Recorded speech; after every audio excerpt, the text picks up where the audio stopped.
Hello tout le monde, bienvenue dans votre podcast Do You Speak Vintage. Je m'appelle Clarisse et je serai votre hôte. Aujourd'hui, j'accueille ma grande amie Joséphine, fondatrice de la marque Jeannette. Grâce à elle et son parcours, nous allons comprendre ce qu'entreprendre dans le vintage veut dire. Pour les plus courageuses et courageux, une surprise vous attend en fin de podcast. Très bonne écoute. Hello Joséphine. Salut. Je suis tellement émue de te recevoir dans ce podcast, parce que finalement, si ce podcast existe, c'est un peu grâce à toi. Non. Pour le petit contexte, on se connaît de plusieurs façons. Premièrement, grâce à ta première boîte de recrutement, et on aura l'occasion d'aborder le sujet, puisque j'étais assistante de direction et office manager avant, et qu'on s'était déjà parlé sur LinkedIn. Ah. Et puis deuxièmement, car je t'ai redécouverte sur l'Instagram de ta marque, Jeannette, et je suis devenue rapidement une Jeannette Girl. Depuis, on a eu l'occasion de collaborer plusieurs fois ensemble et de nouer une profonde amitié. Rares sont les journées où on ne se parle pas. Évidemment, je te parle peut-être même plus qu'à mon mari, donc voilà. Ce qui rend finalement cet exercice de podcast plus compliqué pour toi, comme pour moi, je pense. Malgré ce qu'on pourrait croire, c'est plus compliqué. Ouais, mais on a l'apéro. C'est ça, ça va. On a un peu de vin pour nous aider. L'abus d'alcool est dangereux pour la santé, sachez-le. Ce qui est une certitude, c'est que je t'admire. Oh. Tu es une femme brillante. Ok, en fait, l'épisode c'est fait pour qu'on pleure, en fait. Une mère super, et je suis très heureuse d'être ton amie et que tu acceptes de nous en dire plus sur ton parcours de vie dans l'entrepreneuriat, puisque ce sera donc le sujet de notre podcast aujourd'hui. Joséphine, est-ce que tu peux te présenter en quelques mots maintenant que je t'ai bien foutu la pression?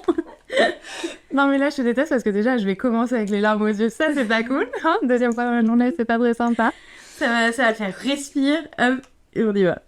Je m'appelle Joséphine, j'ai 30 ans, je suis entrepreneur, maman. J'habite entre Paris et la Bretagne. Yeah. Et c'est déjà pas mal. On adore les Bretons, je suis bretonne moi-même, on adore. Et on est nombreux, et j'espère qu'il y a beaucoup de Bretons qui écoutent ce podcast, ça me fait très plaisir. Et qui mangent du beurre salé, non, mais s'il vous plaît. Est-ce que c'est un sujet, de toute façon? Genre, il est hors de question de manger un autre beurre. Il en existe un autre, je savais même pas. Tu possèdes donc 2 sociétés, My Office Company et Jeannette. Peux-tu nous décrire tes 2 boîtes? Oui, alors My Office Company, c'est une société de recrutement, donc on est vraiment sur de la chasse de tête, spécialisée dans le placement des fonctions support, donc tout ce qui est office management, assistant de direction, RH, compta, etc. Essentiellement pour des startups et PME parisiennes, on fait pas que ça, mais 90% du temps. Et puis Jeannette, c'est un shop vintage, c'est le shop vintage. Le shop vintage, si vous ne le connaissez pas encore, c'est une erreur de votre part. Donc voilà, My Office Company existe depuis 7 ans, Jeannette depuis 5, je dirais. Et c'est grâce à My Office Company qu'est née Jeannette. D'accord, ok. C'est fou. Comment, quand et pourquoi t'as-tu lancé dans l'entrepreneuriat? Alors déjà, on va reprendre chronologiquement. J'ai quitté Paris il y a 7 ans. Ok. Et j'ai quitté la boîte dans laquelle j'étais, donc j'étais office manager. Hein. Ok. Et arrivée en Bretagne, trouver du boulot, c'était pas facile. Oui, je comprends. Et à un moment donné, je me suis dit, bon, j'aime pas rien faire. Y a pas de boulot, je vais en créer. Hein, voilà, on va créer sa chance. J'avais déjà travaillé un petit peu dans le recrutement et j'adorais mon métier d'office manager. Et je me suis dit, on va lier les deux. On va faire un cabinet spécialisé dans l'office management. Ça n'existait pas vraiment, donc on était vraiment le premier cabinet. Je dis puisque je ne suis plus toute seule, je suis accompagnée par Lucie, qui est devenue une amie, qui était une de mes candidates, un peu comme toi. Ok, d'accord. Et donc voilà, et puis je bossais beaucoup. Ouais. Et il n'y avait pas de barrière entre le pro, le perso. Je me souviens, mon mec, je bossais, je regardais même pas l'heure. Et m'apporter un petit plat de pâtes devant l'ordi, genre, il faut que tu manges quand même. Et du coup, bonne idée, t'as créé une 2e boîte. Exactement. En fait, je me suis dit, non mais en plus c'est un peu ça. Genre en fait, je me suis dit, il faut que je trouve des locaux comme ça. Le matin, je pars à 1h, je reviens à 1h, etc. Et je tombe amoureuse d'un local, qui en fait est une boutique en duplex. Mais quel dommage de la laisser avec une activité qui en plus n'a rien à voir avec la Bretagne. Oui, bien sûr. Donc je me suis dit, elle est en Bretagne aussi? Non, elle a Paris. D'accord, ok. Ouais. Et en fait, tout se faisait à distance. C'est des entretiens en visio, etc. Et pour moi, il n'y a pas de bon dimanche sans brocante. Donc je me suis dit, écoute, on va faire une friperie. À la base, c'était vraiment une friperie. D'accord. Ça c'est un peu venu comme ça à moi, sans réflexion. Je suis un peu fonceuse, on essaye et tout. Et on essaye et ça marche. Donc voilà. Ok. Et du coup, tu m'as dit que c'était lié My Office Company à Jeannette. Pourquoi? Tout simplement parce local, que si j'avais pas trouvé ce local-là, jamais. Ok. Tu vois? D'accord. Et comment t'es passée de la friperie à finalement maintenant quelque chose de plus haut de gamme? Ouais, alors friperie parce que aussi t'es en Bretagne, c'était un petit local, c'était une petite boutique vraiment, voilà. Et puis en fait, au fur et à mesure, tu évolues. Enfin, je veux dire, ça fait 5 ans. Au bout d'un moment, je n'ai rien contre les chemisiers en polyester à fleurs, mais au bout d'un moment, t'as aussi envie de faire autre chose, t'as envie de te challenger personnellement. Ton style aussi évolue. Et en fait, petit à petit, je me suis rendu compte, et c'est un peu comme ça qu'on en est là, c'est que j'ai commencé à avoir accès à des pièces luxe et je me suis dit, mais c'est incroyable de pouvoir avoir accès à des pièces luxe. À ces pièces-là. Moi, non, c'est même pas une question de prix, enfin, si, ça en fait partie, mais j'en avais pas beaucoup dans mon dressing, tu vois, c'était plus des trucs, des cadeaux, etc. Dex, merci. Et gros big up à vous. On vous enverra ce podcast. Et en fait, je me suis dit, c'est incroyable d'avoir accès à ça. Il y avait un côté un peu magie. Et je me suis dit, mais je veux trop faire vivre ça aux autres. Ouais. Donc c'était vraiment... D'ailleurs, ma mère, pour me rappeler un peu l'essence de Jeannette, elle me dit, souviens-toi. Ouais. Le luxe accessible, le fait de faire vivre cette magie aux autres. Ouais. Et voilà, petit à petit... on est là, quoi. On est là, quoi. Quelles sont les étapes par lesquelles tu as dû passer et par lesquelles possiblement tu passes encore pour réussir à te dégager un revenu parce que c'est difficile quand on se lance en tant qu'auto-entrepreneur de se dégager un revenu, quoi. Ouais, alors donc déjà ma première boîte, donc c'était il y a 7 ans, donc elle s'était bien établie. Ouais. Elle a tout de suite fonctionné. Okay. Voilà. Donc, une chance du destin. Ah, il est où le bois? Il est où le bois? On le touche. Non, ça s'est bien passé très rapidement. J'avais quand même le chômage vu que j'étais en CDI, qu'on avait fait une rupture co. Donc j'avais cette assurance-là, donc j'attendais de voir comment ça évoluait, ça marchait bien. Quand j'ai ouvert la boutique, en Bretagne, les loyers, c'est pas les mêmes en fait. Donc, bien sûr. Concrètement, il n'y avait pas un énorme risque et jamais je faisais la bulle, tu vois. Bien sûr. Donc je me suis pas rendu compte à quel moment ça me générait un vrai revenu Jeannette à cette période-là. Ouais. Parce que j'avais mon autre activité. Ouais. Mais très rapidement, voilà, je suis venue à Paris, on a fait des pop-up, etc. Et voilà, de fil en aiguille. Après, je te connais, je sais qu'il y a t'as possiblement eu un peu de chance, mais que t'es une grande bosseuse et que t'as été démarcher les gens pour que ça fonctionne aussi pour My Office Company, tu vois. En fait, pour moi, quand il y a des problèmes, il y a des solutions. Donc, si tu veux, oui, je fonce. Ok, il y a un moment de creux. Ok, il faut une idée, il faut un truc. On va se différencier, on va faire des box, on va faire des pop-up. Non, mais parce qu'à l'époque, j'en faisais déjà. Ouais. Oh, ouais, donc voilà, c'était quand même incroyable. Et si tu veux, je me disais, ok, j'ai été un des premiers shops. Je le dis quand même. Dis-le. Je le dis tout doucement. Parce que...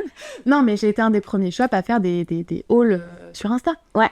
Ça n'existait pas à l'époque, tu vois, on n'était pas aussi nombreux. 14K de followers. Un peu moins. Non, 14K,3, j'ai regardé tout à l'heure. Ouais. Okay. je te l'annonce, update. Merci à tous. 14 000 personnes, grosse pression, quoi. Ouais. Incroyable. Non, mais voilà, ça a été du boulot. Voilà, c'était le début aussi de l'influence, donc j'ai tout de suite été là-dessus. D'ailleurs, je remercie vraiment, j'en profite. Je prends ton micro. Merci à toutes ces personnes, tous ces créateurs de contenu qui ont cru en moi, parce que quand t'es un petit business, que tu peux pas te permettre de payer des influenceurs et que c'est un peu la nouvelle façon de se faire connaître aussi, même si aujourd'hui le contexte est un peu différent. Mais merci, parce que grâce à vous, aujourd'hui, Jeannette existe et continue à exister, alors qu'on est sur un marché qui est difficile, alors que clairement Insta est saturé. Et j'ai cette chance d'avoir créé aussi des liens très forts avec mes clients. Et ça, c'est le plus important, je pense. Et après, je pense que ça fait partie de toi aussi, puisque t'es très nature. Et d'ailleurs, ce qu'on voit dans tes stories, il n'y a pas... Tu caches pas. Quand ça va pas, tu le dis aussi. Ah oui. Et je pense que c'est ce que les gens apprécient chez toi, quoi. En tout cas, moi, c'est ce que j'ai apprécié tout de suite chez toi. Et d'ailleurs, c'est ce que... Enfin, pour les gens qui regardent mes vidéos du café du matin, je pense que voilà, vous avez compris que genre, chez moi, il n'y a pas de filtre, en réalité. Donc voilà. Qu'est-ce qui est le plus dur dans l'entrepreneuriat pour toi? Qu'est-ce qui est le plus dur? Il y a tellement de choses. Et en même temps, ça fait partie du jeu, j'ai envie de dire. Ouais. Parfois, on est un peu seul.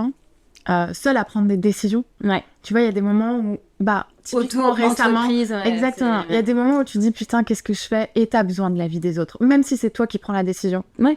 T'as besoin de te rassurer sur la voie que tu prends. Même sur un petit truc, parfois sur une pièce où je me dis, putain, je prends ou pas? C'est quand même un sacré risque et tout. Et donc là, elle envoie un Et message là, à Clarisse. Exactement, mais c'est ça. Et en fait, c'est un peu le petit coussin, tu vois. Genre, Ouais. allez, vas-y, oui, tu peux. Ah non, ça, je suis pas trop. Voilà.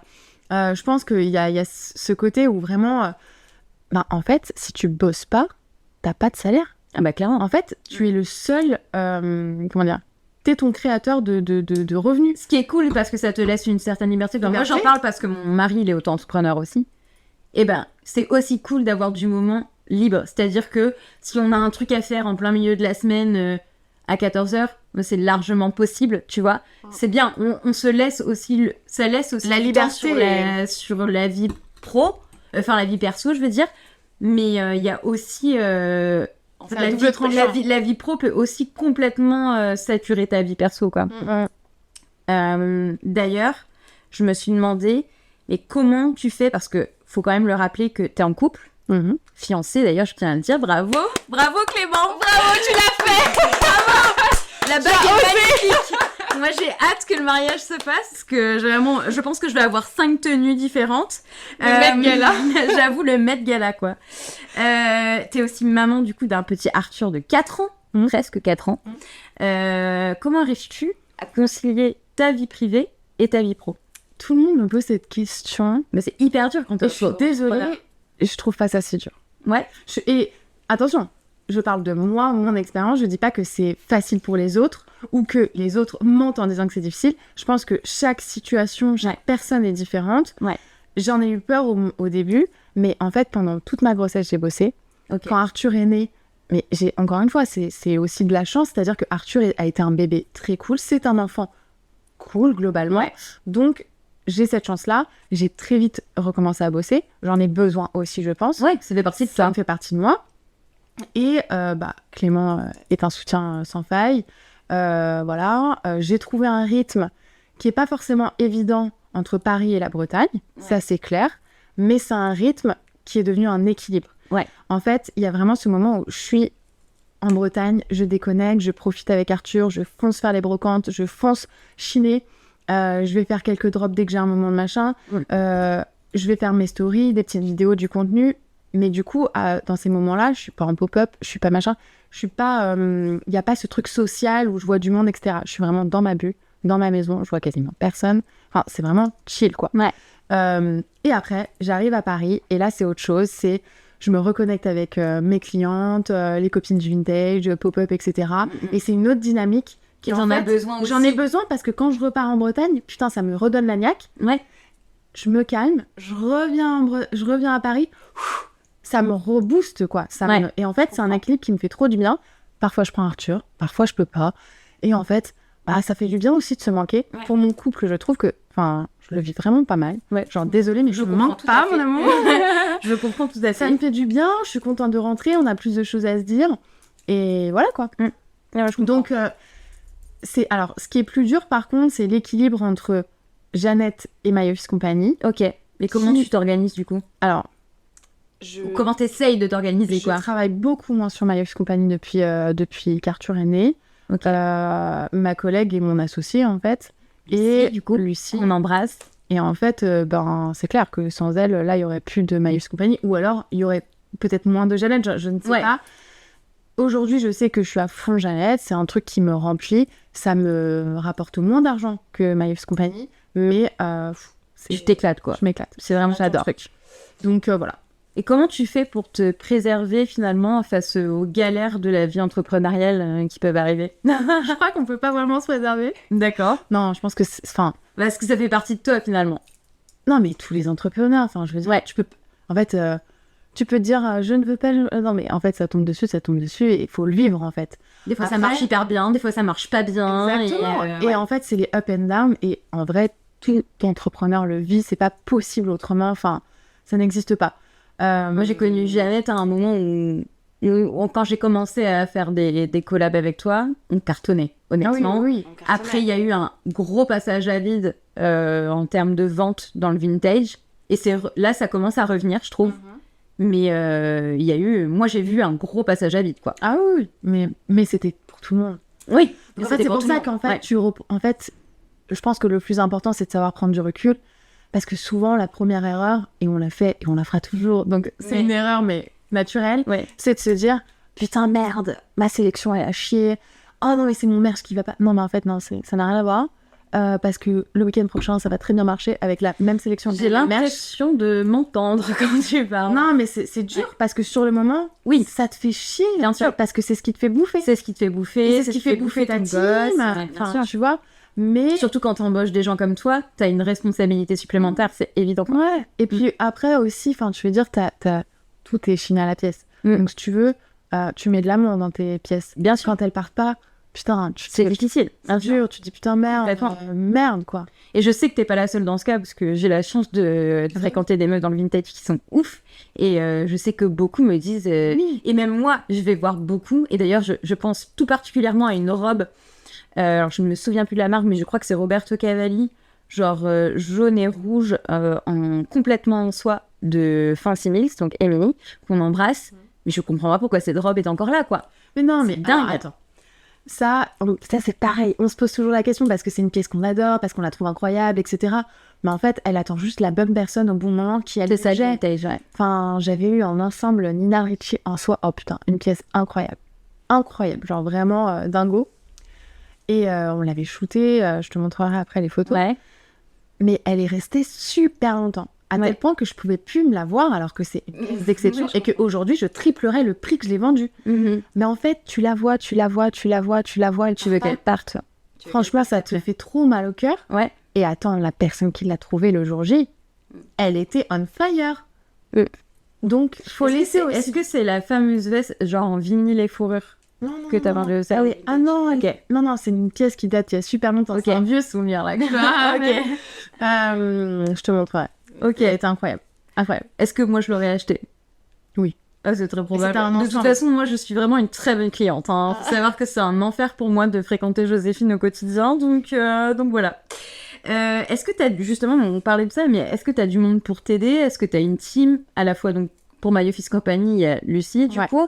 Mais est-ce que tu as du monde sur Jeannette pour te filer un coup de main? Ouais, sur Jeannette, bah déjà, il y a... Est-ce que tu peux les présenter et un peu leur rôle, finalement? Ouais. Il y a toi, bon, alors sur différentes parties, mais on va dire principalement la vente, la partie un peu logistique, opérationnelle. Plus du consulting, entre guillemets, quoi. Et puis, il y a Morgane. Qu'on embrasse très fort aussi. Je me demande, ça fait combien de temps? Mais du coup, en free... qui, elle, travaille sur toute la partie création de contenu, montage, poster sur les réseaux, etc. Ce qui est quand même très chronophage, en vrai. Ouais, après, en plus, maintenant, elle bosse... elle est entre Londres et Paris. Donc, on s'amuse, parce qu'en fait, j'ai tout le temps une idée, d'ailleurs. Parfois, elle me dit, non, mais Joséphine, genre... Faut qu'elle nous invite à Londres, là, qu'est-ce que tu fais, Morgane? Genre, moi, j'ai jamais vu Londres, en plus. Et on m'a toujours dit que si j'y allais, je reviendrais jamais. Donc... C'est pas faux. Je pense. C'est tout à fait mon style, apparemment. Mais je pense que je suis Vivienne Westwood réincarnée, je cherche pas. Non, mais... Ou Marie Quant, pourquoi pas. Et je crois que t'as une alternante qui arrive bientôt. Ouais, une alternante avec qui... C'est pas ta première alternante, d'ailleurs. Non, et en fait, elle a déjà bossé avec moi sur 2 stages. Ok. Comment elle s'appelle? Zoé. Qui est adorable, voilà, qui va aussi aider un peu Morgane, qui va un peu aider à la vente. Enfin, elle va toucher un peu à tout. Elle est vraiment en mode luxe, communication, marketing, etc. Il y a Chloé aussi quand même qui s'occupait de faire le site, qui m'a fait un peu de mise en ligne, qui est une personne que j'adore. Elle bossait chez Relique avant. Et c'est un peu comme ça qu'on s'est connus. Et voilà. Et en général, tu peux dire que dans ta team, c'est des gens plutôt fidèles, que tu connais globalement depuis quand même assez longtemps et tout ça, quoi. Ouais. Concernant Jeannette, moi j'avoue que je suis assez impressionnée. Parce que tu arrives toujours à te réinventer au final. C'est ouf, je trouve. Parce c'est un problème. Il y en a qui restent. Alors, ça peut être un problème. Mais tu as besoin de gens qui aussi, et je peux te dire des fois comme moi, te freinent un peu, tu vois. Mais c'est incroyable parce que les gens qui me connaissent et qui vont se dire, non mais genre Clarisse, elle freine, oui. sachez qu'il y a plus dingue que moi. C'est Joséphine. Tu possèdes aujourd'hui donc un compte Instagram, on l'a dit, un site web du coup, grâce à Chloé, un showroom à Paris où on est aujourd'hui, qui est un peu ma deuxième maison également. Mais en fait, on t'arrête quand, Joséphine? Jamais pitié parce que... Non, mais je m'amuse. En fait, c'est con. Genre, je me suis pas dit... En fait, je me pose pas en mode business plan. Qu'est-ce que je vais faire aujourd'hui pour gagner plus d'argent? Qu'est-ce que je vais faire pour développer? Non, en fait, je sais pas... je me dis juste, putain, ce serait cool d'avoir un lieu où je peux rencontrer mes clientes et en même temps, ce serait pratique d'avoir un lieu à moi et pas dormir chez papa, maman quand je viens faire des pop-up. J'aimerais bien investir dans un petit bien immobilier. Dans le Marais, ce serait vraiment chouette. Voilà. Le côté, ça, c'est aussi de pouvoir mettre de côté les moments où tu marches. Du coup, ça te permet d'investir dans des trucs comme ça, quoi. Ouais. Bah, complètement. Et puis, c'est une chance, hein. Franchement, ce lieu est incroyable. C'est vrai. Il faut qu'on continue à le faire vivre. Oui. Mais voilà, c'est des idées, en fait, qui viennent. Et comme je t'ai dit tout à l'heure, je suis fonceuse. Donc, en fait, si demain, ça s'arrête, parce que ça peut arriver, et je loue ou je vends. Et puis on fera autre chose. Et puis, enfin, tu vois. T'es très bien. Rappelle-le-toi. Oui, quand ça va pas. Quand ça va pas. Est-ce que tu peux nous décrire un peu la DA Jeannette pour les gens qui ne connaissent pas forcément et qui écoutent ce podcast? Quelles sont les pièces et les marques qui finalement sont des références chez Jeannette? Enfin, je déteste cette question. Désolée. Non, mais je préfère la poser aux autres parce qu'en fait, c'est très dur d'avoir un recul, un œil sur ce qu'on fait soi. Et je trouve que les autres arrivent toujours mieux à dire « Ah, Jeannette, ça c'est trop Jeannette. » Mais ça veut dire quoi? Alors moi, déjà, je pense que si je pouvais décrire Jeannette, si Jeannette était une saison, pour moi, ce serait l'automne. Pourquoi? Parce que je pense qu'une de tes spécialités, c'est quand même les cuirs. Ouais. C'est quelque chose que t'adores. Je sais que la saison qui arrive, c'est-à-dire printemps-été, t'angoisse profondément. Raison aussi peut-être pour laquelle tu habites en Bretagne, parce qu'on peut toujours porter un cuir même l'été. Grave. Vraiment, c'est vraiment ça. Du coup, oui, je pense que tu serais clairement, si t'étais une saison, l'automne, tu serais clairement une matière, le cuir. Oui. Je pense que si toi, en tant que personne, t'étais une marque, tu serais Céline, qui est une marque que je sais que tu adores. Souvent, c'est assez kryptonite pour toi. Ouais. Je sais que t'aimes beaucoup Chanel, mais plus en ce que c'est en termes de référence de mode, anciennement, vintage, plus que pour toi. Alors que toi, t'as un look clairement Céline. Et je dirais presque que maintenant, avec la nouvelle DA Chloé, tu pourrais vraiment être attirée par la nouvelle DA de Chloé, je pense. Ah ouais? Ouais. Ok. Ah, c'est marrant. Alors, on dit souvent, oui, Jeannette, Joséphine, c'est la queen du cuir. J'adore. Merci. J'adore. Mon ego est rempli d'amour. Bravo. Mon ego est rempli d'amour. Oui, j'adore l'automne-hiver parce que je trouve qu'on peut grave s'éclater avec les pièces. Alors que, excusez-moi, j'adore quand il fait beau, attention. Mais je m'amuse pas du tout à mettre une jupe et un top parce qu'il fait trop chaud. Ouais, en fait, tu fais de l'automne ensoleillé, quoi. En fait, en termes de mode, je m'éclate pas du tout sur le printemps-été. C'est pas la saison que j'aime pas, c'est juste en termes de mode, je m'éclate pas. Alors que, excuse-moi, en automne-hiver, putain, tu peux faire du layering, tu peux... Puis la fourrure, c'est aussi ton truc, oui, quoi. Cuir, fourrure, je sais pas, c'est des pièces de caractère. Parce que j'ai jamais vu autant de vestes en poulain que chez toi. Ah, j'adore. Alors, c'est vrai que c'est assez controversé, la fourrure et tout. Puisque tu proposes des vraies fourrures pour la plupart. Tu proposes aussi du synthétique, mais aussi de la vraie fourrure. Je sais que ça peut être quelque chose de controversé. Moi, je suis d'accord pour la controverse dans le terme où, comme pour tous les vêtements d'ailleurs, c'est un peu mon leitmotiv, vous le savez, genre produire davantage. Mais oui. Non.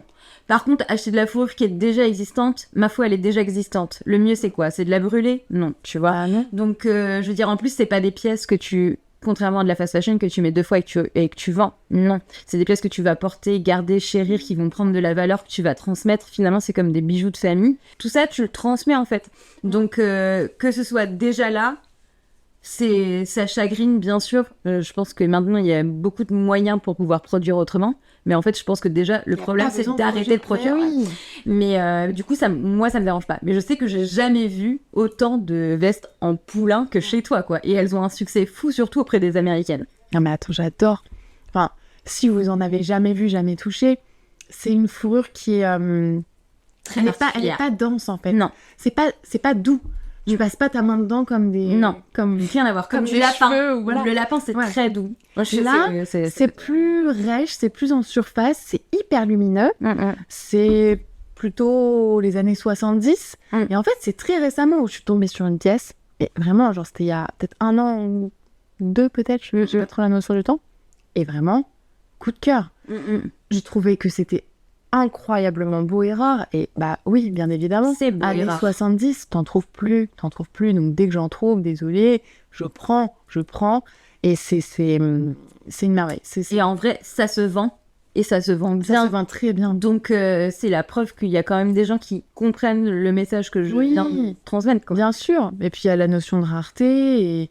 Et voilà. Et on va pas jeter, brûler quelque chose qui existe déjà. C'est encore plus polluant que... Complètement. Il y a une phrase qui est très vraie, c'est que le vêtement qui pollue le plus, c'est celui que tu ne portes pas, qui reste dans ton placard. Donc, en fait, on fait quoi ?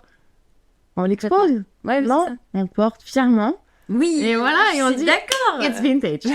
Absolument. D'ailleurs, aujourd'hui, on m'a demandé d'où venait la robe que je portais et je lui ai dit, je peux même pas dire la marque. Sorry, I drifted. Voilà, c'est la phrase qu'il faut que vous disiez. Sorry, I drifted. C'est tout. Pourquoi Jeannette, d'ailleurs ? Jeannette, c'est le mélange des 2 prénoms de mes grand-mères, Janine et Pierrette. Qu'on embrasse aussi. Voilà. Si peut-être elles écoutent ce podcast. Et en fait, quand j'ai eu envie de changer de nom, parce que Jeannette ne s'est pas toujours appelée comme ça. Et tu t'appelais comment ? Ma boutique, ça s'appelait Le Repère. Le Repère, ce qui est très bien aussi. Voilà. Et quand j'ai basculé sur du online, complètement, j'ai voulu changer. Ça correspondait pas, ça n'avait plus de sens, voilà. Ouais. Et les choses avaient bien évolué déjà sur les sélections, etc. Et comme j'ai quand même commencé grâce à ma grand-mère, qui m'a ouvert son placard, qui m'a fait découvrir l'amour du vrai vintage, parce qu'à l'époque, encore une fois, je faisais un petit peu de seconde main. Et un petit peu de fast fashion, comme tout le monde. Pas tant de fast fashion. C'était plus pas vraiment vintage, quoi. Ouais. Mais du coup, je me suis dit... Tu te traînais en brocante chez Emmaüs, comme la mienne, je suppose. Ah ouais ? Elle déteste. Ah ouais, elle déteste. C'est dingue, la mienne, elle me traînait chez Emmaüs tout le temps. Je lui propose à chaque fois, mamie, Ah non. Elle aime pas, piétiner pour voir les merdouilles des autres. Ça, c'est trop drôle parce que j'arrête pas de dire à Quentin, bon, en vrai, à cette brocante, il y avait énormément de choses, mais énormément de merde. Genre vraiment, quoi. C'est souvent ça. Ouais. Non, mais c'est souvent ça, hein. C'est ça, le métier qui rend votre métier très difficile. Et de plus en plus difficile, d'ailleurs. La dernière fois, je chinais et ma sœur me dit, ouais, t'as trouvé des trucs? Je dis, ah bah ouais, j'ai nagé dans du Chine, etc. C'était génial. C'était horrible. Avant, il n'y avait pas ça. Non. Avant, je trouvais beaucoup plus de choses. Aujourd'hui, franchement, 60% du temps, je perds mon temps. D'ailleurs, moi, je veux tips les gens, parce que c'est aussi le but de ce podcast. Vraiment, quand vous allez en brocante, c'est carrément mieux de vous diriger vers des stands où les personnes sont plus âgées. Bien sûr. Parce que vous êtes sûr de trouver des trucs qui sont vraiment vintage et de meilleure qualité que les gens très jeunes où vous êtes quasiment sûr qu'il y aura que du Chine. Moi, il y a des stands où je m'approche même pas parce que je sais que ça va être du Zara et du Chine. Mais ça, c'est un vrai tips. Mais tu vois, pendant un moment, justement, pour gagner du temps, je faisais ça. Ouais. Je faisais, ok. Alors, je regardais 30 secondes, je voyais... Ouais, tu vois. Ça, c'est j'ai fait ça à la dernière brocante. Ouais. Quand t'as vraiment la flemme, c'est super. Mais la vérité, c'est que parfois, tu peux trouver dans le lot. Ouais. Et c'est pour ça que quand j'ai le temps, je fais, meuf, prends le temps. Savoure. Non, mais la pratique, on va prendre une journée entière, toi et moi, et on va la faire, quoi. On va revenir avec des sommes comme ça. Grave. En plus, on a énormément de projets en termes de Chine, parce que faut savoir que je n'ai jamais chiné avec Joséphine, et j'ai vraiment trop envie, quoi. Donc, on a trop de projets. Ouais. C'est quoi la pièce la plus dingue que tu vends et que tu aies chiné? Ça peut ne pas être la même, mais... Je vends ou que j'ai vendu? Bah alors, que tu vends, éventuellement, là, en ce moment. Moi, j'ai déjà un nom. Mais je sais que c'est une pièce que tu as mis en vente. Ouais. C'est une pièce que tu as mis en vente, mais que je sais que tu ne veux pas vendre, tu vois. Oui, c'est le fameux Perfecto Hermès. Perfecto Hermès, oui. En cuir d'agneau. C'est incroyable. Ça fait longtemps que je le vois. Genre, en vrai, il se vend pas. C'est peut-être la preuve qu'il faut pas le vendre et qu'il faut le garder pour toi. Non, mais après, c'est une pièce c'est une pièce d'archive, c'est une petite taille. C'est cher. C'est un vrai budget. Enfin, je veux dire. Tu le vends combien, du coup? Il est à 2250. Ce qui est, du coup, en fait, pas si cher si vous regardez un peu comment ça cote le Hermès déjà en temps normal et dans le vintage. Elle est incroyable, Ah non, cette pièce. elle est Elle est incroyable. bleu, blanc, rouge. Elle est... Non, mais si vous l'avez pas vue, je posterai une photo De toi avec. de moi avec. Je pense que je rentre pas, mais peut-être. Ah, Faut voir. faut voir, ouais. Mais elle est trop belle, vraiment. Non, elle est incroyable et je l'adore cette pièce parce qu'en fait, elle me rappelle. Je sais pas si t'as vu la série Girl Boss. Non. j'ai Non, pas vu tu l'as celle-là. pas vu? Faut Non. que tu regardes. C'est sur l'histoire de la meuf qui a créé Nastigall. Ok. Et en fait, qui justement. Ah si, je crois que j'ai regardé un petit peu, mais... Elle fait les fripes. Ouais, Et en fait, bref, elle galère professionnellement parlant. ouais. Et en fait, elle fait les fripes. Ce qui est assez ouf parce que Nastigall, c'est pas... Ah non, ça n'a rien à voir. Ça n'a... Non, c'est non. pas du tout ça, ouais. Mais la jeunesse du truc, c'était ça. Ok. Et en fait, elle rentre dans une fripe et... Comme quoi le côté obscur existe, les gars. et en fait, elle négocie un cuir incroyable. Ouais. Et Mais elle ça, je me dit- souviens de cette Et scène. elle lui dit, oui, tu me laisses à temps et je te donne la plus grande leçon de ta life. Et Ouais. le mec rigole un peu, il lui dit, ouais, ok. Elle le paye, elle prend la veste. Et il lui dit, ouais, c'est quoi la leçon? Bah, la prochaine fois, t'apprendras les pièces que tu vends. Et elle lui balance genre une putain de punchline en mode, t'es une merde parce que tu sais même pas ce que tu vends, tu viens me vendre un truc de ouf. Et elle le met en ligne et elle vend ça hyper cher sur eBay. Je me Et c'est souviens comme de ça qu'elle Ouais. commence son business. Et en fait, à la fin, dans la série... Non, non, ne nous spoil pas. Stop, on s'arrête là. Pour ceux qui veulent la suivre et comme moi, je ne C'est la pas un connais grand pas, spoil, mais ok. on se spoil. Ok, bref. Merci. C'est, pour moi, cette pièce-là qu'elle a chinée, qui est la pièce de son cœur, qui explique un peu le début aussi de son activité. Bon, moi, le perfecto, c'est pas le début de mon activité, mais c'est un peu genre la pièce ouf. Et c'est quoi la première pièce vraiment ouf que t'as chinée? Dans la colle. Je sais, une des dernières. Et une des dernières n'est En pas ton Perfect Alors, Awareness, mais non. une des Le dernières, c'est ton Trench Trench Fendi. Fendi qui est Bah, incroyable. à la base, j'allais répondre ça, mais quand tu m'as dit quelque chose que tu vends encore, voilà, le Trench Fendi, en fait, je l'avais chiné pour moi à la base. Ouais, je sais. Je l'ai payé super cher, ok. Et en fait, bon, je suis très contente parce que c'est Mariam qui l'a et c'est une de mes clientes. Et on t'embrasse aussi d'ailleurs. C'est une de mes premières clientes, elle me suit depuis 5 ans. Enfin, et puis elle vient à tous mes événements, Et elle puis- vient me faire un coucou. Et puis tu sais Je qu'elle vais va le le faire voir. vivre. Oui, oui, elle a déjà fait Comme des le photos fameux avec. trench que tu m'as vendu et que tu regrettes. Le Guy Laroche. Oui. Et qu'à chaque fois que je porte, Je verse une petite larme. Et je le porte Oui, beaucoup. mais ça me fait plaisir. Donc, En fait, si tu veux, je pense que le Perfecto Hermès, tout comme le Trench Fendi, j'aurais pas pu le vendre à n'importe... Enfin, Oui. c'est moche de dire ça parce que tu choisis pas tes clients, mais en fait, il y a des pièces où tu as tellement d'attachement, où tu sais que jamais plus tu retrouveras ça. Jamais plus. Mm. En fait, c'est ça le côté unique du vintage qui m'obsède et en même temps est hyper effrayant. C'est une torture, ce métier, c'est une torture. Ah oui, complètement. Et en fait, je me dis, bon, quand tu sais où ça va, que tu sais que, voilà, j'ai vu les stories de Mariam avec, c'est un petit câlin, tu vois. Ouais, c'est un bien petit- sûr. J'ai l'impression qu'elle pense à moi quand elle le met, tu vois. il y a- Moi, je pense à toi à chaque fois presque que je m'habille, puisque j'ai quand même énormément de pièces qui viennent de Jeannette, donc voilà, c'est rare, mais qu'il y ait un truc qui vienne pas de chez toi. Mais oui, forcément, ça. on pense à toi, bien sûr, C'est dur, hein. bien sûr. Et c'est dur aussi d'être ton ami, sache-le, parce que... Merde, putain. Parce que, non, mais on en discutait avec Joséphine Desbos que j'ai passé dans un des podcasts. Allez l'écouter d'ailleurs parce que c'est un podcast hyper intéressant. Elle est adorable, cette fille. Et on l'embrasse, Joséphine. Quand on aime le vintage, on aime le vintage. De toute façon, une fois que t'es piqué, comme je c'est- disais avec Anne tout à l'heure, une fois que t'es piqué, c'est mort, tu vois. Mais après, quand en plus c'est des gens que t'apprécies humainement, on se sent pas obligé de dépenser notre argent chez vous, c'est pas le cas, mais ça nous fait encore plus plaisir. Parce qu'à chaque fois qu'on va porter les pièces, bien sûr qu'on pensera à vous, quoi. Mais tu sais Et que... c'est comme ça qu'on crée du lien aussi. D'ailleurs, toi et moi, on a créé du lien parce que j'ai commencé à devenir une très bonne cliente de Jeannette, quoi. Donc, Il n'y avait pas que ça, mais oui, oui, oui. Mais c'est marrant parce que moi, je le vis aussi. Tu vois, parfois, j'achète à d'autres shops.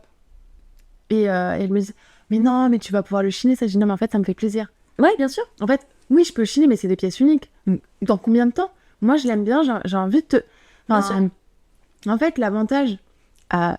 Bon, C'est encore consommer. une fois, c'est intéressant cette sororité qu'il faut créer en fait dans le Ouais, qu'il vintage faut parce préserver. qu'elle existe pour la plupart. Nous, on a la chance de connaître énormément de gens. D'ailleurs, je dis sororité, mais il y a aussi des mecs et j'embrasse Thomas et Max de The Room que j'aime énormément. Mais honnêtement, il faut préserver cette communauté en fait fraternel, tu vois. Tu sais que moi, je trouve que c'est pas... Parce qu'il y a quand même des gens qui sont pas Non, mais... très nets, quoi. Parce qu'après, il y a des gens qui sont amoureux de ce qu'ils font et d'autres pas. Tu connais pas les circonstances de chacun. Moi, ce qui m'énerve le plus, je pense, c'est quand on me parle de concurrence. Genre, ouais, il faut pas se mettre ci parce que... Mais non, en fait, il y a pas de concurrence. Mettons-nous les uns à côté des autres. La vente que je vais pas faire, toi, tu vas la faire et je t'envoie les gens, en fait. Et c'est ça C'est qui est un cercle intéressant. vertueux. Bien Enfin, sûr. je veux dire, peut-être que cette nana-là, ce jour-là, va m'acheter, mais peut-être pas et qu'elle t'achètera à toi. Et je pense peut-être même tes que dans le clients vont vintage, m'acheter. c'est encore plus intéressant que dans la mode Oui. au global, puisque bon, la mode, on l'a toujours dit, c'est un monde de requins, mais le vintage a quand même été quelque chose de très niche pendant des années, où justement, il fallait créer finalement une passion autour de, et bon, peut-être qu'on va me jeter des tomates, mais de la vraie mode, quoi, de la recherche, de l'expertise de certaines pièces et tout. Putain, c'est quand même un truc de dingue, quoi. Donc, je pense qu'il faut créer autour de ça une vraie bienveillance, en fait. Non, mais je suis d'accord. Et puis, au-delà de ça, enfin, le vintage, tu le consommes aussi. Alors, pour la partie écolo, pour différentes raisons. La partie Mais- économique aussi. Exactement. Mais il y a aussi ce côté, et c'est là où tu deviens accro, c'est que tu as une pièce qui est quasiment unique, Mais bien sûr. en fait. Et donc, à partir de là, il n'y a pas de concurrence, parce qu'en fait, tu as des produits qui sont complètement différents. Bien sûr. Donc, Ça peut moi- arriver de chiner la même chose que quelqu'un d'autre. oui. Et ça, j'adore. J'adore. Je trouve ça dur, moi, mais oui, je peux comprendre. moi, c'est un... Tu sais que un truc qui me fait grave kiffer, qui me challenge un petit peu, Oui. tu vois, qui me met du piment dans ma vie, c'est chiner plusieurs fois. Le trench Narici, Alors, oui, parce mais que aussi, c'est par assez exemple- drôle, parce que moi, j'ai un trench Narici comme elle en a quand même, je sais pas, t'en as 3 là. Un rouge, un jaune et Non. un bleu. Non. Un rouge, enfin un coquelicot, un noir et un bleu marine. Ok. Et moi, j'en ai acheté un et c'est le cadeau que ma mère m'a fait pour mes 30 ans. Un blanc cassé.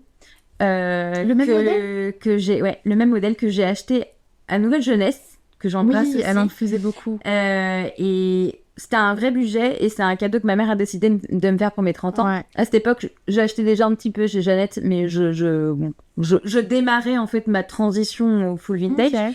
Et c'est pour moi, c'était une de mes plus belles pièces, tu vois, à l'époque, puisque c'était quand même un vrai budget. Je sais pas, enfin, je vous dis un vrai budget, c'était quand même 200 €, ce qui est pas non plus un truc énorme. Et attends, depuis mais ça a quand grave même. augmenté. Maintenant, on Ça a est grave plus à augmenté. 300-400 euros. Mais du coup, ce qui est ouf, c'est que genre tous les 15 jours, je te vois avec un Non. nouveau d'une autre couleur. Et je Non. me dis, mais c'est dingue. Non, quoi. alors attends, parce qu'en plus, quand tu dis ça, on dirait que c'est facile. T'as eu Je de pars en chance. guerre, en fait. Je pars en guerre. Ok. Non, et encore, c'est pas ça. Parce que je vais plus parler, par exemple, de la veste Escada, Ouais. années 80, courte. Rouge. Incroyable que t'as chiné en Non. 2 fois, mais je Voilà. regrette mais tellement de pas avoir pris la deuxième, mais je C'est- veux. Je l'ai dans mon dressing, c'est ma pièce préférée. Ah mais je l'adore quand tu la portes. Elle te va si bien. À chaque fois que je la mets, Oui. j'ai 50 personnes qui m'écrivent, tu me la qui prêtes, hein. m'arrêtent dans la rue. Je te la prêterai. Je l'avais déjà rechinée il y a 2 ou 3 ans. Je l'avais présentée à fou, quoi. Noël pour le nouveau. Elle est partie en 30 secondes. Et je l'ai rechinée récemment. Je l'ai mise en boutique. Elle a fait 2 jours. Ouais. Alors, c'est pas pour ça. Mm. Mais en fait, c'est juste, je me dis, mais c'est incroyable parce que c'est des pièces qui sont tellement collector. Mm. Tellement incroyables. Enfin, On parle là d'une veste Escada. Escada est une marque qui n'existe plus maintenant. années 80. Années cuir d'agneau. 80-90. Incroyable, cuir d'agneau, une qualité de dingue, avec genre des boutons dorés, rouges, avec finalement un liseré noir tout autour de la veste. Enfin, tu vois, de mémoire. connais mieux que moi. De mémoire, je la connais par cœur. Genre vraiment, elle m'obsède. Donc, bon, la 4e fois où tu la chopes, elle est pour moi. On est Mais d'accord. t'as pas essayé la noire là avec les étoiles? Moi, j'ai Non. limite à me la garder. Mais voilà, on reparle. des Voilà, on problèmes. revient, mais. Mais voilà, il y a ça. Mais toi, tu as une veste que j'ai essayé de chiner plusieurs fois et que j'ai eu 3 fois, je crois. Est-ce que tu sais... Allez, petit alors- test. Il y a une pièce que tu as. Que j'ai acheté chez toi. Oui, et c'était la première fois que je l'avais. Et derrière ça, je l'ai eu 2 autres fois. Et elle est partie à chaque fois. C'est pas une marque que je fais souvent. Est-ce que ça veut dire que je suis précurseur dans la mode? Oui, je pense. Putain, C'est un perfecto c'est un perfecto. qui n'est pas en cuir. Alors, c'est un perfecto Castelbajac. Il faut savoir que j'ai eu une grosse période moi je suis très Moschino et Castelbajac chez toi, où t'as chiné beaucoup de pièces Moschino et Castelbajac qui m'ont beaucoup parlé. Notamment, moi, je pense qu'une des meilleures pièces que je t'ai achetées, hormis le cuir avec de la fourrure dont j'ai déjà parlé à Anne-Sophie tout à l'heure, c'est vraiment la veste Moschino très fleurie avec des nœuds, avec des nœuds et tout. Et je la mets très souvent, je l'adore. Mais oui, je vois très bien. Donc, c'est un perfecto en jean. Complètement en denim et coton, Castelbajac qui est blanc avec finalement du bleu, du jaune et du rouge qui sont les couleurs de Castelbajac, et je l'ai déjà porté sur l'un de mes reels, donc il faut que vous alliez voir mes reels et vous le verrez. Donc oui, il est magnifique. Et ça, je me suis éclatée quand je l'ai. J'ai regretté que le jean que tu chiné Castelbajac ne m'aille pas du coup. Mais moi non plus, il m'allait pas bien. Mais je suis très contente de la personne qui l'a eu. Et depuis, j'ai retrouvé une veste qu'elle avait avec des petites franges. Oui, j'ai vu. Mais voilà, ça, c'est un petit challenge dans ma vie, de retrouver des pièces vraiment emblématiques que j'ai vraiment kiffé et qui sont très dures à trouver. Là, je m'éclate. Là, je comprends. Je comprends complètement. Est-ce que tu arrives, du coup, à te limiter dans ce que tu gardes et ce que tu vends? Parce que franchement, je le dis pour moi, c'est vraiment une torture. Vraiment. Alors, moi, je pourrais pas faire ce métier à cause de ça, clairement. Alors, ça a été très, très, très, très dur au début. Vraiment. Et là où ça a commencé à être moins dur, c'est déjà quand j'ai déménagé plus en campagne, quand je suis devenue maman. Non, en fait, il y a des trucs. Tu vois, le trench Fendi, je l'adore. Mais quand est-ce que je porte ça? Enfin, je me dis, si c'est pour que ça fasse... Non. À la place de ma robe de chambre. Si c'est pour que ça fasse pièce de musée, ou en fait, j'ose pas le porter parce que j'ai peur que mon fils le... Enfin, tu vois, genre, je l'aurais porté 2 fois à Paris. Non, ça vaut pas le coup. Je veux quelqu'un qui le... Tu vois, qui le fasse vivre. C'est aussi ça, la mode. Et donc, si tu veux, maintenant, je suis plus en mode... Presque, je garde ce que je n'achetais pas avant. Genre les basiques. Les trucs qui me font un peu... qui m'ennuient un petit peu. Non. Parce que j'adore les pièces fortes, que c'est ça qui m'éclate, que c'est ça que j'aime vendre, parce que il y a autre chose, c'est que nous, on n'est pas des commerciaux, on n'est pas des vendeurs. Donc en fait, si t'aimes pas un minimum ce que tu vends, tu fonctionnes pas. Alors je tiens quand même à le dire, hein, genre un gros avertissement, mais il y a quand même des shops dans le vintage qui sont comme ça, qui vendent ce qui est bankable, et pas forcément parce que eux c'est leur style ou parce qu'ils aiment ça. Parce qu'ils ont compris que le vintage était un business qui prenait maintenant. Et ils n'ont pas forcément, d'ailleurs, quand tu les interroges sur les pièces, et on en parlait aussi avec Joséphine Desbosques, si tu les interroges sur les pièces, ils savent pas, tu vois. Après, tu peux pas tout savoir. Non, tu peux pas tout savoir, mais tu t'es quand même un peu, tu vois, renseigné sur la matière, le machin, le truc. Sur un peu, rien que, genre l'année éventuellement, ou la décennie, le style de la décennie. Enfin, ça devient très rapide. D'ailleurs, franchement, ce serait hyper intéressant si tu acceptes qu'un jour on fasse un tuto sur un peu les styles de... Parce que là, je sais que tu as une super veste des années 20. Ce serait hyper intéressant qu'on fasse un tuto, toi et moi, sur ça, c'est le style des années 20 et pourquoi, et ça, c'est... Ouais, mais moi, je suis pas forcément calée sur les années parce que je chine pas en fonction des époques. Joséphine, si tu nous écoutes, et je sais que tu vas nous écouter, et je t'aime d'amour pour ça, mais franchement, si ça t'intéresse de participer avec nous, j'aimerais bien qu'on tourne un reel sur ça, c'est un truc emblématique de telle époque. Ce sera l'occasion de sortir encore une fois ta robe des années 20 que tu nous as parlé et que j'ai très hâte de voir. Donc voilà. Bah après, quand tu vois, moi je chine pas du tout en fonction des décennies, c'est vraiment genre ça me parle, ça je le vois. Et pourtant, je trouve que t'as quand même un style très 80-90. Oui, j'adore. Ouais, 80-90, j'aime beaucoup. 2000, c'est un peu moins mon truc, même si. En fait, pour moi, il y a du bon dans chaque décennie. Bien sûr. Ce qui va me toucher, ça va être la matière, la couleur, la coupe, comment les associer ensemble aussi, tu vois. Bien sûr. Il n'y a pas de... Voilà. Après, voilà, ce qui va se détacher un peu, c'est un peu le côté un petit peu rock'n'roll ou parfois un peu romantique. Ouais. Mais... Ouais, j'ai pas de... Tu vois, j'ai pas de règles. Je me dis pas, non, ça, non. Enfin, en fait, tu peux retrouver aussi bien une robe fleurie qu'un gros cuir de biker. Enfin, bien sûr. Mais il y a quand même des pièces que tu vends que tu n'aimes pas. À mon avis, c'est très rare. Te connaissant, c'est rare. Bah, tu vois, en fait... Tu leur trouves un truc. Ah, ouais, c'est ça. En fait, si tu veux, par exemple, il y a des tendances... Même si tu les porterais pas pour toi, je pense que tu leur trouves un truc, en fait. Mais parce qu'en fait, j'arrive à l'imaginer sur certaines de mes clientes et je sais que ça les fera kiffer. Bah d'ailleurs, le nombre de messages que j'ai reçus en mode « ça, tu as trop aimé là, ouais. » Genre, c'est dingue, quoi. Ouais. Mais je pense que ton truc, c'est ça aussi, quoi. C'est de savoir ce qu'il faut à la bonne personne. Et puis ça s'est développé aussi avec les box. On va en parler. Désolée, Ne je me tease. pas. Non, je tease. Non, rien du tout. Quelle est la pièce que tu as chinée et dont tu n'as clairement pas pu te séparer? Vraiment. Genre là, tu t'es dit, c'est impossible que je la vende. Je la garde pour moi. Sachant que plusieurs fois tu hésites et que je te dis, au pire, tu le gardes, tu le mets en vente et quand il part, il part, mais tu en auras profité un moment. Mais là, la pièce, tu t'es dit, je la garde, c'est mort. Bah, en fait, le truc, c'est que j'ai une très très mauvaise mémoire, je suis Dory. Donc déjà, parler des trucs qui commencent à dater, c'est un peu plus dur. Déjà, je pense que je me pose la question sur tous les sacs luxe. Ouais. Déjà. Toi, ton truc, je pense, ta kryptonite, c'est clairement la maroquinerie. Ouais. Et en fait, c'est peut-être un peu superficiel, mais dès qu'il y a du monogramme, je sais pas, ça m'excite. Ouais, c'est ton truc, le monogramme. Ce qui est marrant parce que le monogramme est quand même très Y2K. Ouais. Ce qui est pas forcément ta vibe. Ouais.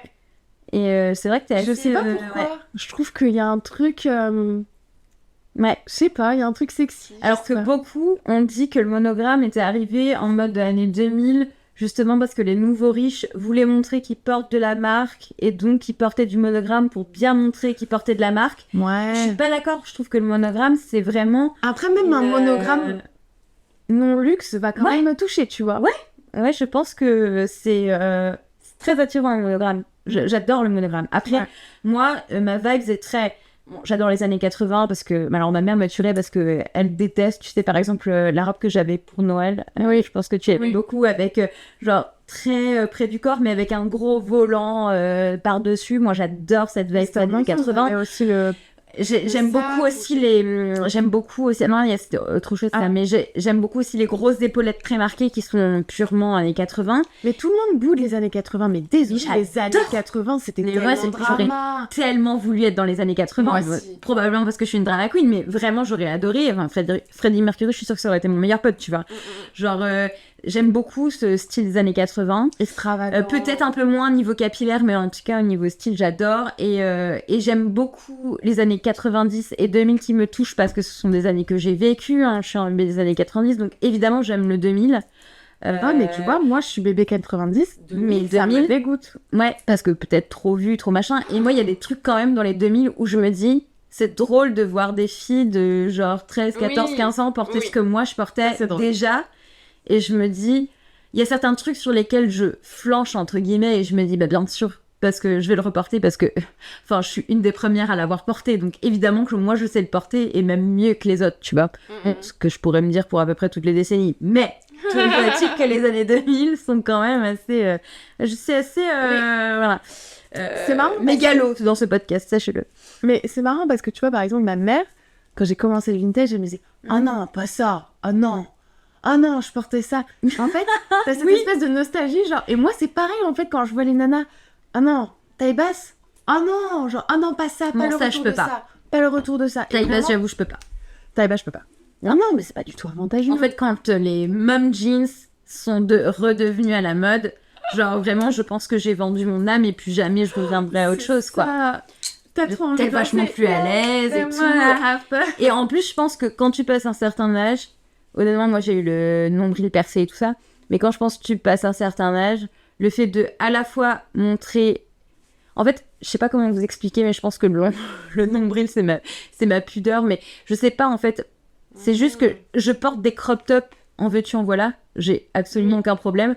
Tu sais aussi que j'ai aucun problème avec la transparence des vêtements. Je peux porter complètement une robe transparente, un pantalon transparent, je m'en fous complètement.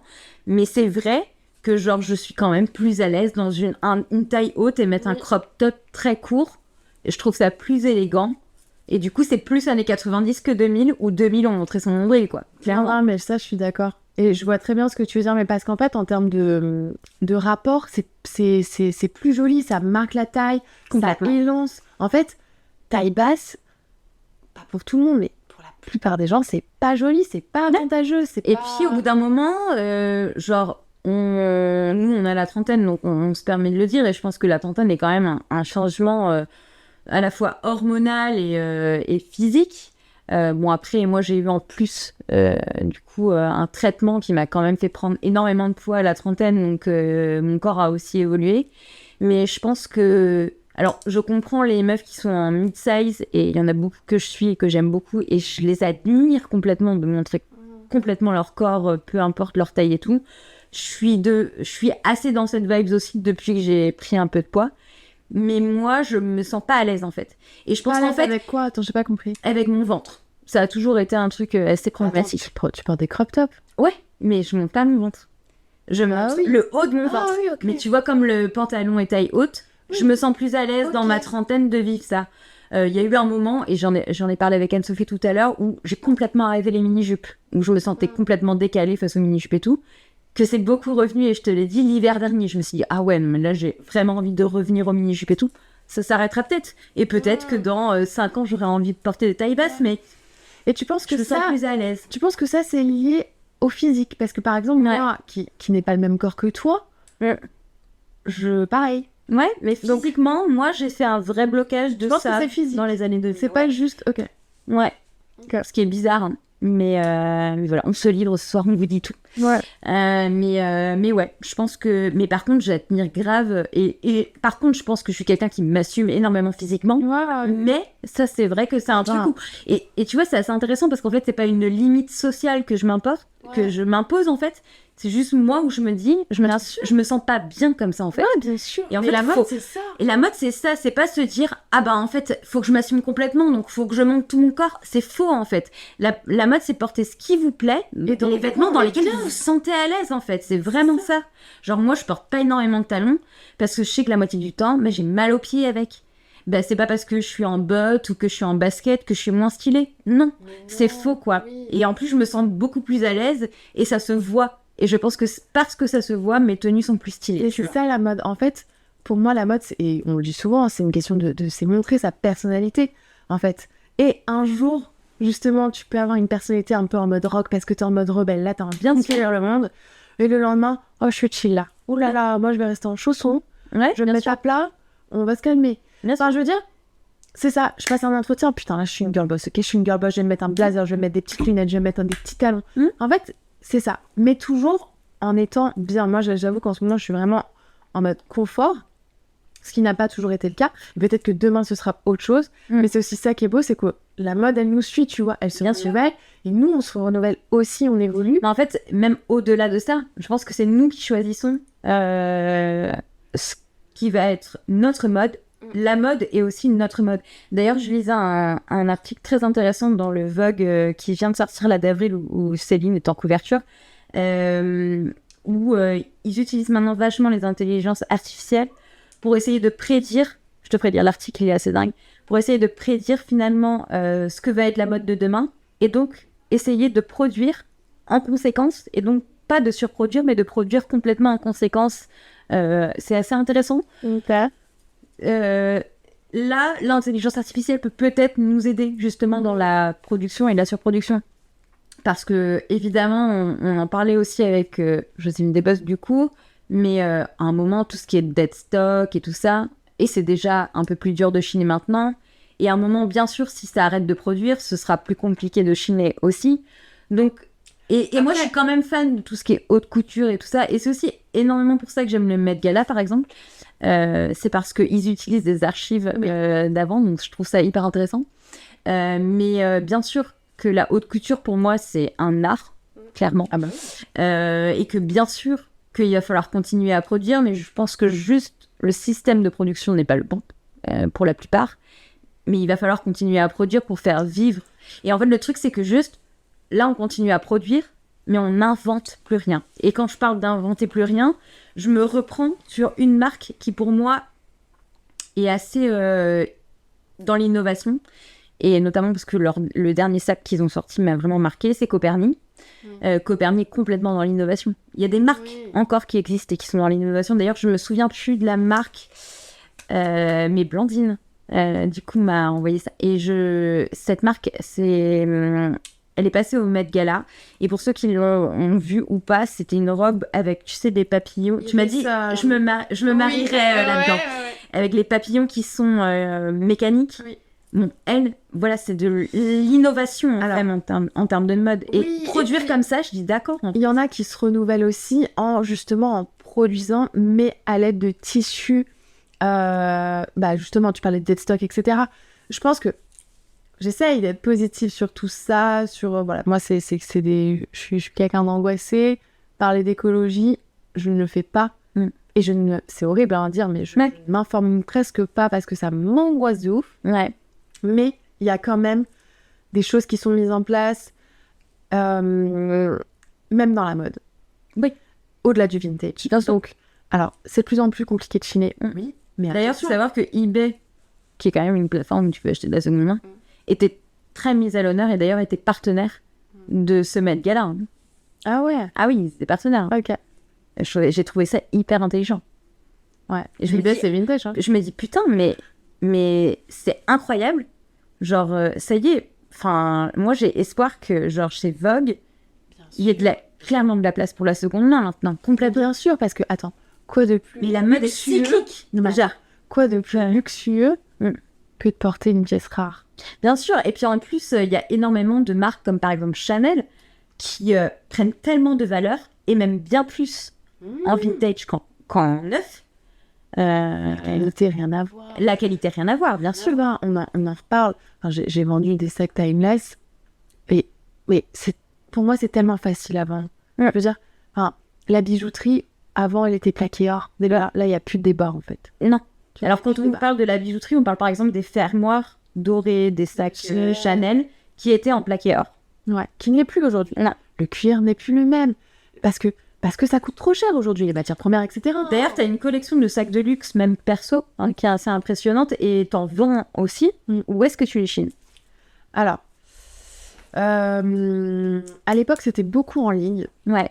Je passais énormément de temps à chercher des pièces, des modèles, etc. Aujourd'hui, je travaille un petit peu avec The Brand Collector. Ok. Parce que c'est beaucoup de temps. Ouais, c'est parce que eux sont spécialisés dans la recherche de maroquinerie de luxe. Oui, en fait. Et puis ils travaillent avec des pros, donc ça c'est cool.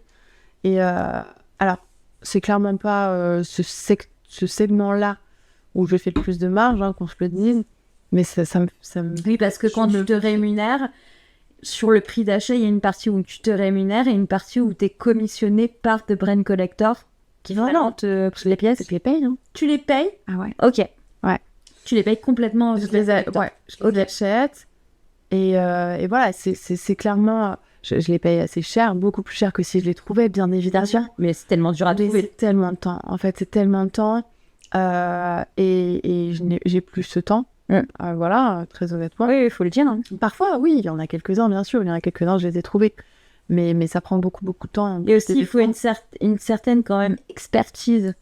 Oui. Parce qu'il y a énormément de contrefaçons. Ça va. Mais... Et d'ailleurs, c'est Vesterco, je crois, qui a publié un reel il y a pas longtemps, genre où ils mettent en concurrence 2 baguettes Fendi. Il faut deviner. Ouais, où il faut deviner si c'est un vrai ou un faux.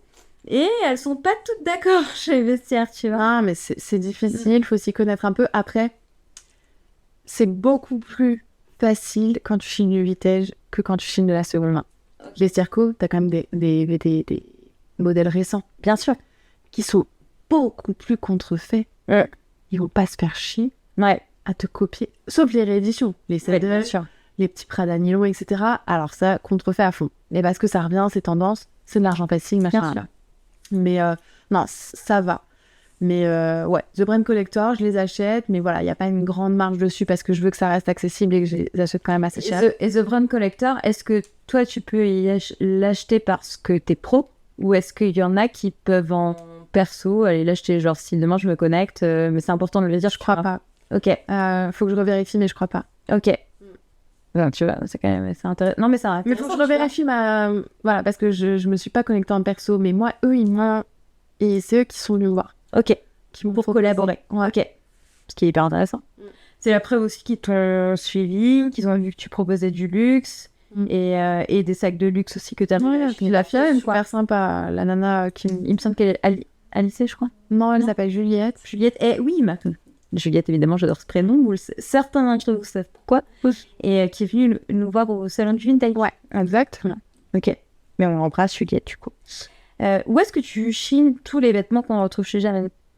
Est-ce que tu as des collabs avec des assos? Est-ce que... Alors, je chine en brocante, ça c'est ce que je préfère. Ok. Je chine en asso, dans les charity shows, des trucs comme ça. Tu m'as parlé d'une collab que tu avais avec une asso. Ouais, je travaille avec une asso qui est pas très loin de chez moi. Ouais. En fait, c'est trop marrant parce que c'était dans l'Intermarché où je vais. La nana, elle m'a dit oui, parce que j'envoyais énormément de colis. Et en fait, elle s'est intéressée, elle a vu mon truc avancer et tout. Elle m'a dit, moi, je travaille pour une association. Est-ce que vous voulez nous aider à faire du tri? Et puis, en échange, vous pourrez choisir dans les vêtements ce que vous voulez garder. J'adore. Bien sûr. Alors, encore une fois, il y a plein de merdouilles. C'est des Bien sûr. Mais j'aime tellement. Et la dernière fois, elle m'a dit, mais franchement, merci de passer autant de temps avec nous et de nous aider après à refermer les sacs. Ouais. Parce qu'on fait vraiment un vrai tri en fonction de leurs besoins. Et elle me dit, merci de rester jusqu'au bout. Je dis, mais en fait, je passe un très bon moment. Je pourrais ne rien acheter que je viendrais. Bien sûr. Tu vois, c'est vraiment ce qui fait ton ADN, quoi. Ça me détend. En fait, à ce moment-là, je déconnecte. Ça me fait du bien. C'est assez drôle parce que finalement, tu me disais que j'avais en off que j'avais un côté très maternel, mais t'en as un aussi énormément. Et d'ailleurs, genre Leslie de Risk Studio, qu'on embrasse aussi, me l'a dit, tu vois. Elle s'occupe de nos stands comme si c'était les siens. Et tu vois, le fait de vouloir donner aux autres, et même la manière dont tu vends aux gens, tu vois, t'as pas envie de vendre n'importe quelle pièce à n'importe quelle personne. C'est un côté très maternel à la fois pour tes pièces et pour les gens, tu vois. Ah ouais, c'est vraiment je trouve que ce côté... genre de vouloir donner aux autres, tu vois.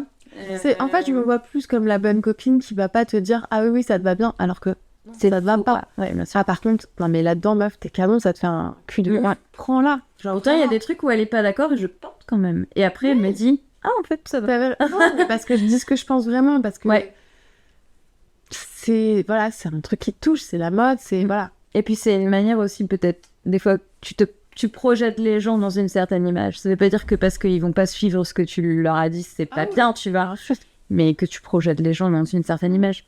Comment tu fixes les prix des pièces que tu vends? C'est dur, pif. C'est dur comme question. Est-ce que je le mets à... Ou est-ce que je le mets à... Oui, bah c'est toujours un petit peu difficile. Après, avec le temps, t'as quand même des catégories, tu vois, des choses que t'arrives à gérer. Après, c'est plus en termes de rareté, tu vois. Typiquement, le trench Fendi, je l'ai pas vendu cher. Mais encore une fois, est-ce que tu t'es remboursé? Oui. Ok. Ah oui. Quand même. Attends, je vais pas vendre à perte. Ouais. Je suis pas complètement cinglée. mais tu vois, par exemple, il y a très longtemps, j'ai vendu à Mariam c'était moi qui l'avais acheté. Et en fait, je le portais pas, c'était un sac Chanel. Je m'en veux un petit peu aujourd'hui, mais celui-ci m'appartient. C'est pas pour moi. Mais en fait, elle l'a déjà acheté, c'était il y a très longtemps. Et je lui ai vendu le même prix. Et quand je lui ai dit que je lui avais vendu le même prix que je l'avais acheté, elle me dit, mais pourquoi Je me suis dit, ouais, c'est vrai, pourquoi je les ai... Mais l'honnêteté la tuera, messieurs, dames. Mais non, mais en fait, j'avais pas envie de me faire de l'argent sur ce sac, en fait. Tu voulais juste au moins te rembourser. Je voulais au moins me rembourser cet achat qui était perso, rentrer dans mes frais. Je voulais pas faire de l'argent avec ce sac-là, puis ça me faisait plaisir et tout, enfin voilà. Mais globalement, sur les prix des pièces, c'est un vrai sujet, même entre nous, tu vois, dans les shops. On se demande toujours, ouais, t'en penses quoi, etc. Et on parle, par exemple, du prix d'achat. Et en fait, moi, je ne fais pas mes prix en fonction du prix d'achat. Et je vais donner un exemple très bête. Je chine 2 trench Burberry. J'étais sûre. Alors là, franchement, j'aurais pu mettre ma main à côté que tu allais parler des trench Burberry. C'est tellement dur. Mais non, c'est même pas ça. C'est qu'en fait, imagine, j'en chine un à un certain prix et l'autre le double. Est-ce que je double le prix d'un des trench et l'autre, je le mets... non. En fait, la qualité de la coupe, est-ce qu'il aura la ceinture ou pas? Est-ce que... Non, mais même, on pourrait même prendre ce débardeur-là. Imagine, je le chine en double, mais à 2 prix différents. Est-ce que je mets 2 prix différents sur les deux alors que c'est le même? Bah non, tu peux pas. Donc en fait, il y a ce côté, genre, par exemple, sur le luxe, il y a la rareté qui rentre en ligne de compte, la matière, etc., etc. Sur le vintage, ce sera d'autres choses. Mais la vérité, c'est que pour... faire mes prix, ça a pris déjà du temps. Je me souviens quand j'avais ma boutique où j'ai vendu des tops à 4 €. Est-ce que j'ai fait de l'argent? Je ne crois pas. Est-ce que j'en ai perdu peut-être? À l'époque, c'était le prix d'un paquet de clubs, cherche pas. Non, mais bon, je veux dire, c'est au fur et à mesure du temps. Tu te dis, bon, bah, un cuir, voilà, clairement, moi, mes cuirs, je les vends entre 80 et 350. Ouais. Ça va dépendre de la pièce, de la qualité, de plein de choses. de la rareté, parce qu'entre un cuir de biker et un cuir oversize classique... et de la demande aussi. Parce que les cuirs bikers ont été beaucoup à la demande aussi. Et donc, du coup, tu les payes plus cher. À l'époque, les trench Burberry, justement, pour revenir là-dessus, on les payait vraiment que dalle, en fait, quand j'y pense. Que dalle par rapport à aujourd'hui. Pour te dire, à l'époque, je les vendais 150, 180. Incroyable. Aujourd'hui, je les vends 320, 350, 450, c'est la ceinture. C'est déjà pas très cher pour vous dire. Et c'est pas cher, parce qu'au salon du vintage, on les a fait, ils les vendaient 700 balles. Pour revenir sur le côté aussi accessibilité. Mais bien sûr, fait que j'en propose pas tous les 4 matins, en fait, parce que... Déjà parce que t'as du mal à les chiner. Exactement. Ouais, bien sûr. Avant, Et puis, on parle de chiner à la pièce. À la pièce et de qualité. C'est-à-dire, il n'y a pas un trou, pas une tache, pas un machin. On essaye. Il y a la ceinture. On essaye. Il y a la ceinture, il y a le machin. Et du coup, le prix est déterminé aussi en fonction de ça, quoi. Donc, c'est quand même assez incroyable. Récemment, tu as lancé un concept de box. Peux-tu nous en dire plus? Non. Je refuse cette réponse. Yes, j'attendais. Je refuse cette réponse, Joséphine. Oui. C'est un concept que j'avais lancé il y a très longtemps, au moment du repère justement dans la boutique. Okay. J'avais des clientes super fidèles. Et en fait, j'avais lancé un peu ce truc de tu me donnes un budget et je te fais une box un peu cool. Où du coup, la valeur est plus importante que le budget que tu mets. Ok. Mais tu ne sais pas. C'est surprise. Ça fait penser aux cônes surprises quand on était enfant. Alors, faut savoir que je suis quelqu'un qui déteste les surprises en règle générale, mais genre, j'adorais les cônes surprises. C'est vraiment insensé, quoi. Donc, mais c'est un peu ça. Et en fait, récemment, toujours faisais des folles qui me viennent tout le temps, etc. De faire plaisir aux autres. Faire plaisir aux... Et ça te challenge aussi, je pense. Je m'éclate. Donc là, c'est un petit peu différent. Tu mets aussi beaucoup la pression. Ouais. En fait, là, le concept, il est un peu plus poussé qu'avant, où il n'y avait pas de questionnaire comme je peux faire. Il n'y avait pas de luxe aussi? Un petit peu. Okay. Si, parce que une des box, il y a quand même eu un sac Dior dedans. Ouais, mais pourquoi je te connaissais? À l'époque, c'était pas les mêmes prix. Hein. Ouais, à l'époque, bien sûr. Je t'assure, Non, mais du coup, l'idée, c'était de pousser un peu ce concept-là avec une box personnalisée. C'est pas une box... Enfin, c'est une box surprise, mais personnalisée. Tu choisis ton budget, tu réponds à un questionnaire, que tu lis une fois sur 2.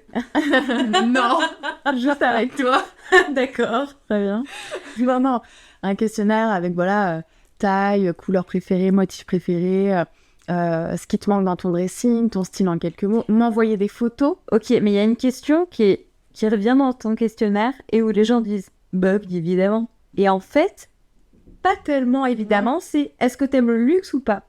Parce qu'il se trouve que quand on tourne ce podcast, on est en mai, le 8 ou le 9 mai, je crois.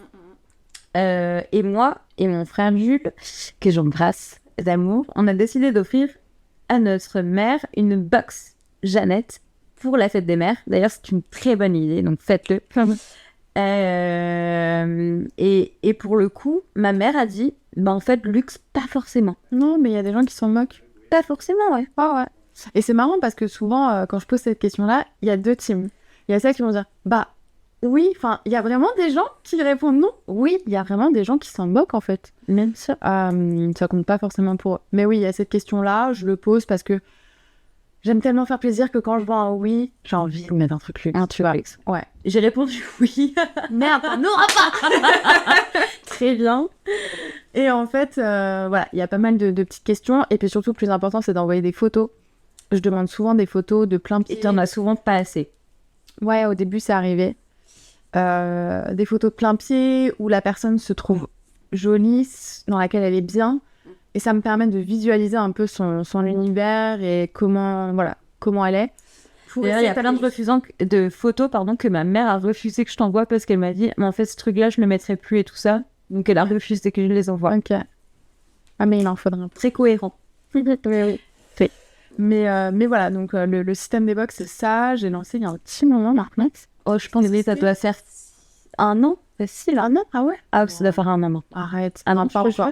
Je pense que c'était un... Oh, cet été, ça fera 1 an. Peut-être. Putain, ça passe trop vite. Et non, ça cartonne. Là, j'ai eu un peu moins le temps avec la boutique et tout. Oui, parce qu'il faut savoir que tu prends des pièces que tu as déjà éventuellement dans ton stock si ça correspond au plus que les gens t'envoient, mais du coup, tu chines aussi en fonction. Ouais, c'est un peu en mode personal shopper. Déjà, moi j'adore Noël, ok?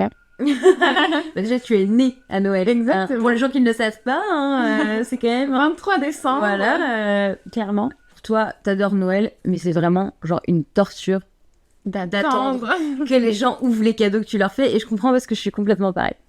Non, et puis il y a aussi ce truc de... Et ça, c'est le plus important, c'est j'aime trop taper juste. Ouais. C'est-à-dire que je vais... Et moi, je tape juste à chaque fois. Moi aussi. Mais c'est un challenge. Genre. En fait, j'écoute toute l'année ce que les uns les autres... Ma mère, elle est comme toi aussi. Le petit truc qui va faire plaisir au bon moment à la bonne personne. Alors, effectivement, je connais pas toutes les personnes qui me commandent des box. Bien sûr. Et puis, de toute façon, on est sur le sujet des vêtements. Mais il y a vraiment ce truc de prendre le temps et effectivement, de choisir dans les pièces que j'ai déjà ce qui pourrait correspondre, d'aller chiner. Et puis, je fais des changements à la dernière minute. Puis, je réessaye les vêtements. Puis, je me reprojette. Je me dis, non, mais en fait, non, ça, non. Il faut vraiment... la tienne, ça a été une torture parce que du coup, tu as une box que je vais t'offrir. Et si vous acceptez qu'un peu avant on divague, sachez qu'il y a eu un truc très cool que ma mère a fait, genre quand on a arrêté de croire au Père Noël finalement. Moi, assez tôt, j'avais 6 ans et mon frère, j'ai mis fin à ces tortures assez rapidement parce que je savais ce qui allait advenir. C'est-à-dire qu'on avait toujours droit à un cadeau qu'on choisissait, tu vois. Et ma mère nous faisait toujours un cadeau surprise qui avait peut-être pas une valeur monétaire énorme, tu vois, mais qui, dans notre relation, était un truc de dingue. Et il y a un cadeau en particulier qui m'a énormément marqué. Parce que du coup, moi, je suis du genre à pas aimer les surprises et du coup, toujours interroger les gens et tout ça. Ce que je n'ai pas fait pour ma box. Ouais, je suis surprise. Et pour ma mère, je le faisais beaucoup. Il y a eu une fois où en fait, j'étais assise sur un cadeau surprise pendant 6 mois parce qu'on avait un coffre sous le siège passager de la voiture et en fait, elle avait caché mon cadeau en dessous parce qu'évidemment, elle savait que j'étais une fouille. Et que j'adore. Je cherchais dans tous les trucs, en fait, c'était une honte. Mais le cadeau surprise qui m'a le plus marqué, c'est que ma mère et moi, on a une passion pour Florence Foresti. Florence, si tu nous écoutes, sache que je t'adore. Pas loin. Et que tu es ma référence. Et que je te cite énormément dans beaucoup de mes blagues. Et je te taguerai sur ce podcast pour que tu écoutes. Et je t'en supplie, mais genre, je veux vraiment te rencontrer. Parce que ma mère m'a fait beaucoup de cadeaux en lien avec toi. Elle m'a offert notamment des places pour aller te voir, genre à Bercy, genre à l'époque où ça s'appelait encore Bercy, et c'était ouf, même si je connaissais déjà ton spectacle par cœur. Et ce cadeau-là, elle me l'a fait. Et Florence, toi, tu vas comprendre, et peut-être certains auront la référence, mais ma mère a chiné un avion Barbie, je savais que ça allait être ça. Et elle va me le ramener en juillet, et elle m'a dit, mais tu vas l'offrir à tes nièces. Et j'ai dit, on est hors de question. Je le garde. Elle a chiné l'avion de Barbie avec toutes ses pièces, qu'elle a nettoyé, elle a brossé à dents et tout. Genre, j'ai l'avion de Barbie avec les ailes rétractables et ce sketch, faut savoir que je le connais par cœur et que je peux te le faire. Genre, je le connais par cœur et pendant tout un été, je l'ai fait à ma mère, je le connais par cœur. Barbie pas contente, Barbie machin. Vraiment, ça a été une ref avec ma mère. Et quand elle m'a offert l'avion de Barbie, je pense que j'avais 18 ans, je pense que c'était un des plus beaux cadeaux de ma vie, tu vois. Vraiment. Parce que déjà, je ne savais pas du tout que ça allait être ça. Donc en fait, moi aussi, je veux raconter mon cadeau parfait. C'est cool de pas croire au Père Noël parce qu'on a droit à un cadeau surprise. Ça, c'est vraiment le bon truc que ma mère a fait. Pense-y pour Arthur. Ouais, moi aussi, je vais raconter une super histoire. Raconte ton histoire. De ma maman aussi, d'abord. Ok, raconte. Ma mère a énormément de vêtements. De tous les styles, ok. Vraiment, tous les styles. C'est n'importe quoi, faut arrêter ça. Et en fait... j'aimais bien subtiliser certaines pièces du dressing. Bon, voilà, comme tout le monde, quoi. Et en fait, il y avait une paire de chaussures où on n'avait pas le droit. Ok. Une paire de bottes en croco. Ok. Du vrai croco qu'elle avait depuis ses 18 ans. Gna, gna, gna, gna, gna, gna. Et ouais, c'est un foulard Hermès. Ah, c'est pas mal. J'ai pas le droit de l'avoir avant sa mort, donc c'est pas que je souhaite ça, hein, mais vraiment, mais je suis prête. Je t'aime, maman. Bref. Et en fait, je partais le matin avec des chaussures, mais il y avait les bottes en croco dans mon sac. Bon, et ma mère, elle est pas bête. Toutes ces sacs de changer avant les cours, on connaît. Et il y a pas si longtemps, sous le sapin, j'ai eu le droit d'avoir les bottes en croco de ma mère et je ne le savais pas. Et c'est le plus beau cadeau qu'elle ait pu me faire parce que Bien sûr. je m'y attendais pas. Que je sais la valeur que ça avait pour elle. Bien sûr. Et en fait, je les porte quasiment jamais. Comme si j'étais elle. Genre en mode, tu dois pas les porter quand il pleut, tu dois... En fait, j'y tiens tellement que je les porte plus. Merde. Alors qu'avant, tu les mettais dans ton sac. Parce que c'était pas moi, en fait. Merde. T'oubliais ton livre de chimie. Non, les bottes étaient plus importantes. Ouais, je comprends. Bon, voilà, petit aparté. Mais ces box, j'adore, ça me prend Faut beaucoup. que vous me disiez en commentaire si vous avez eu des cadeaux comme ça, finalement, que vous attendiez sans attendre et qui vous ont vraiment surpris, quoi. Et c'est le meilleur moment dans la vie, tu vois. C'est un peu le but aussi avec les box, c'est le côté genre surprise que tu attends parce que tu sais, c'est toi. Généralement, c'est les nanas qui les commandent pour elles-mêmes. Voilà. On aime bien ça. Moi, j'ai commandé une pour ma mère. Non, mais c'est déjà arrivé. Mais ça arrive, hein, les cadeaux, etc. Les nanas en offrent à leurs copines. Généralement, c'est ça. Mais c'est vrai que, bon, on aime bien se faire plaisir nous-mêmes. Bien sûr. Il y a ce côté, si on se fait pas plaisir nous-mêmes, personne ne nous fera plaisir. Totalement. Et donc du coup, j'aime bien ce truc de surprendre l'autre en vraiment m'investissant à fond dans ce que je vais proposer pour faire en sorte de faire mouche et de toucher autant que l'avion Barbie avec les bottes croco, quoi. Donc je sais pas si tu es prête, mais moi j'en peux plus d'attendre, ok. Déjà, ça a été une torture de la faire, sache-le, tu le sais. C'est une torture d'attendre, du coup. Je me suis mis grave la pression parce que, en fait, toi, t'as un style un peu éclectique. Ouais. Tu mélanges un peu tous les styles, un peu comme moi, mais encore plus. Tu t'éclates dans ce que tu portes. Mais du coup, ça ouvre un peu trop le champ des possibles. Ce qui fait qu'à un moment donné où en fait tu dis là, faut faire des choix. Donc ta box déjà, genre, j'ai même pas calculé. Ok. Mais. Sorry, Nolita. Genre, moi, je vais avoir 1000 pièces dans ma box, quoi. Non, parce qu'il faut quand même le dire pour ceux qui ne le savent pas, c'est que la dernière box que t'as fait, genre pour une influenceuse, c'était quand même Nolita, Camille, qu'on embrasse. Genre, truc de dingue, quoi, ce qu'elle avait dans ses box. Ouais. J'ai eu le droit de voir les pièces avant qu'elles partent, donc truc de ouf. Ouais. J'étais genre full d'accord avec la sélection. Ouais, il était canon. Et ça se voyait à son visage qu'elle était trop contente. Bien sûr. Comment as-tu démarré ces collaborations? Ouais, ça commence à dater. Ok. Je me souviens même plus. La première. Moi, j'ai une très... Je rappelle, je suis Dory.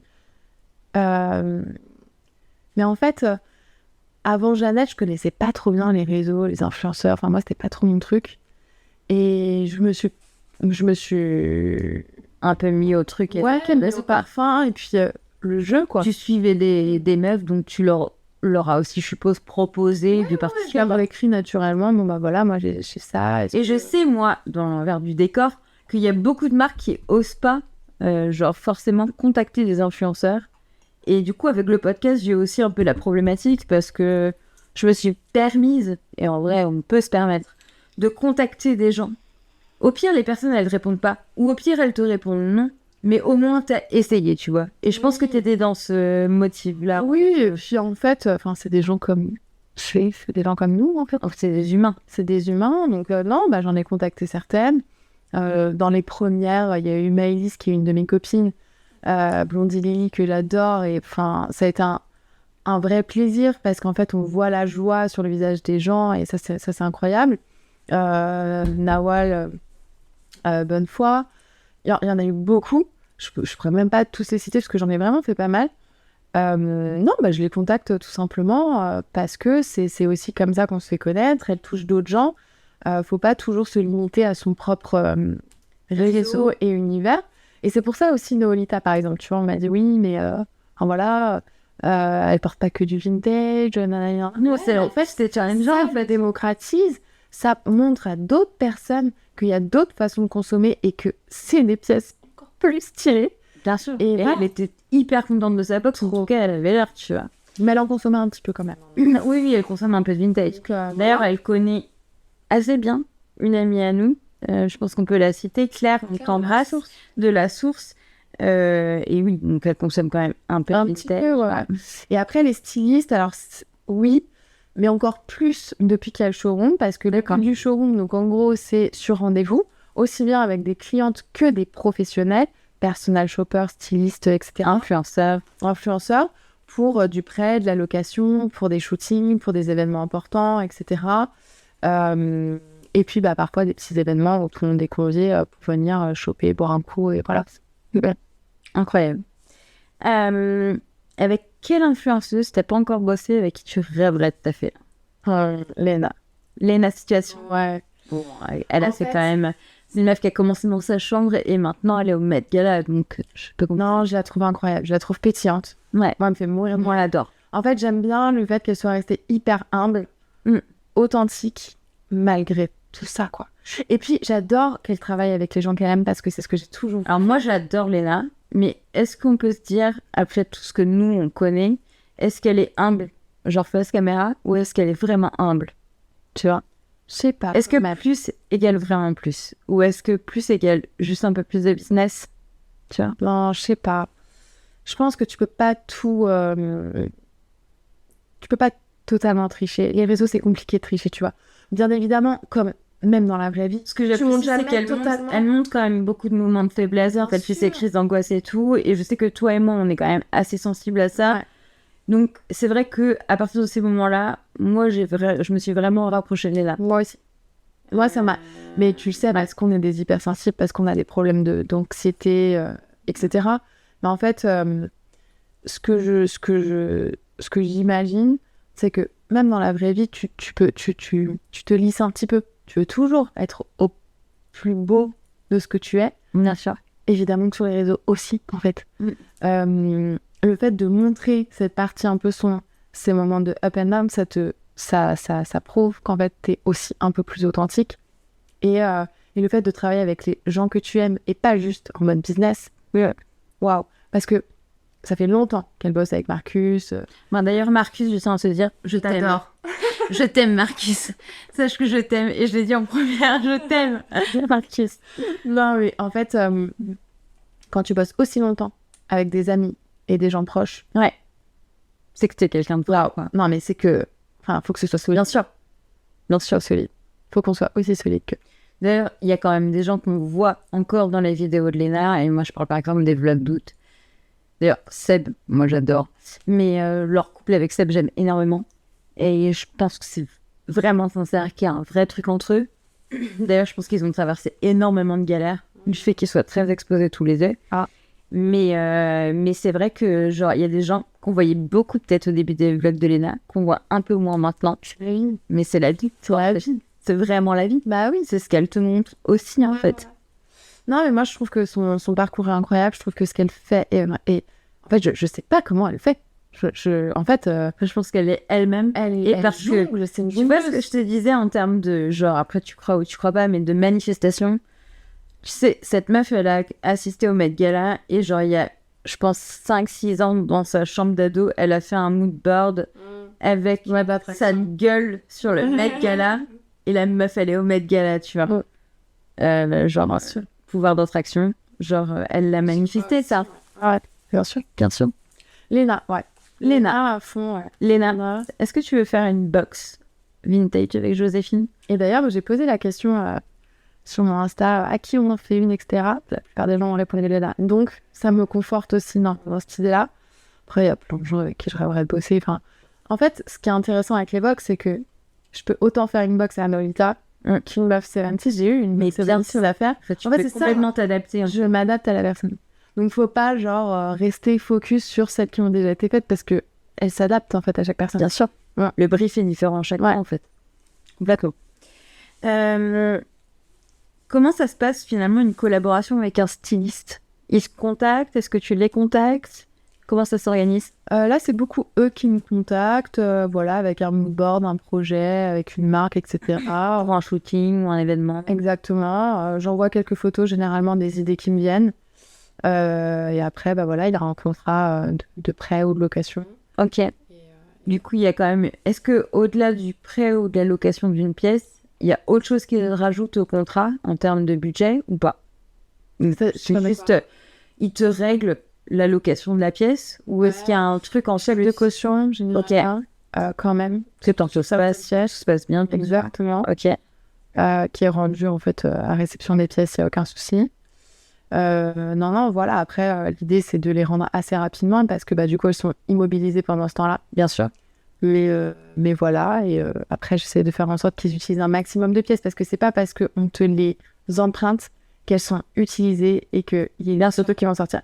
Et ça, c'est un truc qui est problématique quand ce n'est pas de la location.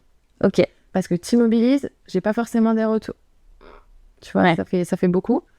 Donc ça, j'essaie maintenant d'être très proche. Je suis assez proche des sites avec lesquels je travaille. En tout cas, en ce moment, c'est assez récurrent les mêmes. Donc l'idée, c'est que je leur fais comprendre que voilà, tu prends des pièces, c'est pour les utiliser. Donc parfois, ils en empruntent plus loin, les prix.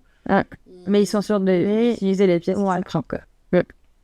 Ce qui est complètement compréhensible. Est-ce que nous aussi, on peut te louer des pièces pour des occasions? Parce que je pense que la saison des mariages va arriver. Est-ce qu'on peut louer des pièces à Jeannette? Oui, on peut. Je ne l'ai pas trop mis en avant. Ok. Parce qu'il y a tellement de projets en même temps, il y a de choses à faire. Mais oui, c'est possible, notamment justement sur des robes un peu gala, cocktail, etc. Pourquoi pas une pièce... En fait, je suis assez ouverte. Donc, quelqu'un me dit, oui, j'ai envie de t'emprunter ce sac-là, te louer pour tel événement. Bah, go, en fait. Enfin, tu vois. Ouais, t'es pas bloqué, quoi. Ouais. Faut juste en discuter, ok.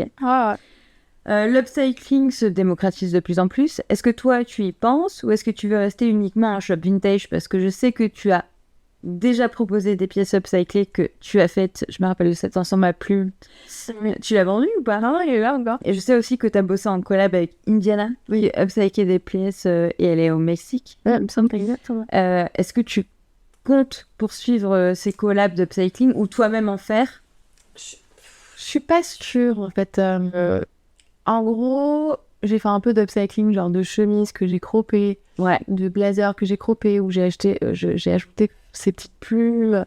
Bon, c'est quand même chiant d'ajouter des plumes. C'est très chiant. C'est très, très chiant. Genre vraiment, ne faites pas ça. Ne faites pas ça.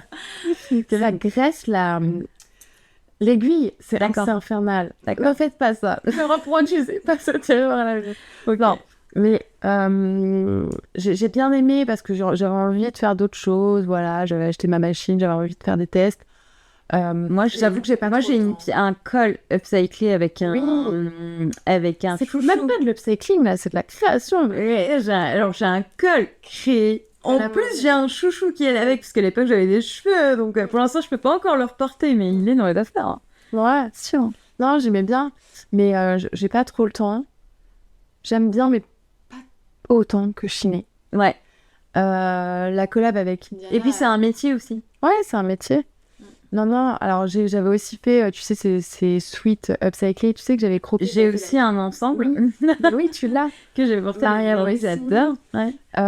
Mais voilà, ça me prend beaucoup de temps, je prends pas autant de plaisir que le reste. Je dis pas que je ne le referai pas, parce qu'on sait jamais. On sait jamais, tu vois. La collab avec Indiana, elle s'est terminée. Parce que voilà, on n'était pas aussi investis et que voilà, la vie fait que. Ouais, bien sûr. Je suis pas, en fait, je suis pas fermée. Je dis jamais. Peut-être qu'une autre marque souhaiterait éventuellement faire une collab avec toi, même ponctuelle, et que tu accepterais quoi. Ouais, je suis pas fermée. Ok, ça reste ouvert pour ceux qui sont intéressés. Quelle est ton icône de mode? Oh putain, merde, j'avais oublié. J'avais oublié qu'il fallait que je réfléchisse à cette question. Et alors, parce que pour être très transparente, en général, je prépare quand même des questions, puisque c'est pas que du folklore, ce podcast, et du coup, un peu, mais pas que. Et en général, je prépare des questions que j'envoie un peu en amont aux gens pour voir s'ils veulent que je rajoute ou que j'enlève des trucs au cas où, même si ça n'est jamais arrivé, parce que ici, je n'aime pas qu'il y ait de langue de bois. On parle de tout, et dans la bienveillance, et souvent les gens disent qu'ils vont se préparer, ne se préparent pas aux questions, et donc elle avait oublié que j'allais poser cette question, mais c'est quand même assez simple comme question. Quelle est ton icône de mode? Genre, quand tu te sapes, tu penses à qui? Et des icônes de mode, il y en a plein. Il y a Kate Moss, Jane Birkin, il y en a plein. Ton icône, c'est quoi? Non, mais j'adore Kate Moss, mais c'est pas une icône de mode. Prends-la. En fait, je crois que j'en ai pas ça de prendre. Bah, dis-le, t'en as pas. Et c'est bien aussi, en fait, de peine. Après, tu peux dire que c'est moi, je l'accepte aussi. Non, mais en vrai... Non, j'ai pas d'icône de mode. J'ai jamais été fan de quelqu'un. Beaucoup de gens m'inspirent. Autant une personne que je vais croiser dans la rue, que toi. Tu vois, enfin, en fait, j'ai pas de... Non, franchement, je peux réfléchir très longtemps. Je pense que j'ai pas de réponse à cette question. Autant je vais avoir ma grand-mère parce que je trouve qu'elle est super coquette et que à plus de 80 balais, avoir les cheveux rouges, c'est vraiment stylé. Non, j'en ai pas. C'est une très bonne réponse aussi. Hein. Comment tu envisages l'avenir du vintage ? J'espère qu'il va continuer à s'étendre. Je pense que de toute façon, il prend de plus en plus de place. On le voit avec les marques de fast fashion, etc. Ouais. Ça me touche sans me toucher. Parce que, voilà, il y a un moment donné, il faut passer outre. On va pas... J'ai pas envie de parler de greenwashing, etc. Je veux dire, c'est bien sûr. Mais je pense qu'il va se développer de plus en plus. Je trouve que même avec l'upcycling, ce qui se passe, c'est vraiment très beau et fort.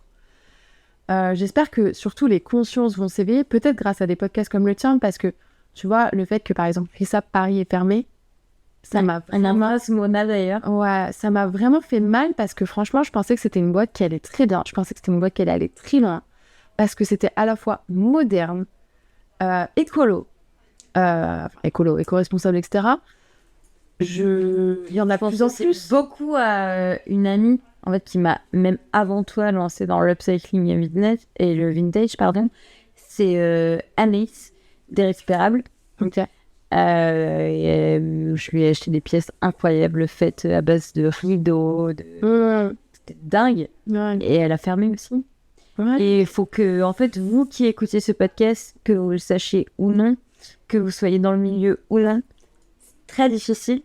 Et comme pour tout, ce que vous voyez sur les réseaux, c'est pas forcément la vérité. Et la preuve en est qu'il y a des boîtes qui ferment comme ça. Et genre, même nous qui sommes dans le milieu, et malgré les difficultés qu'on peut voir, genre, on reste choqués, quoi. Bien sûr.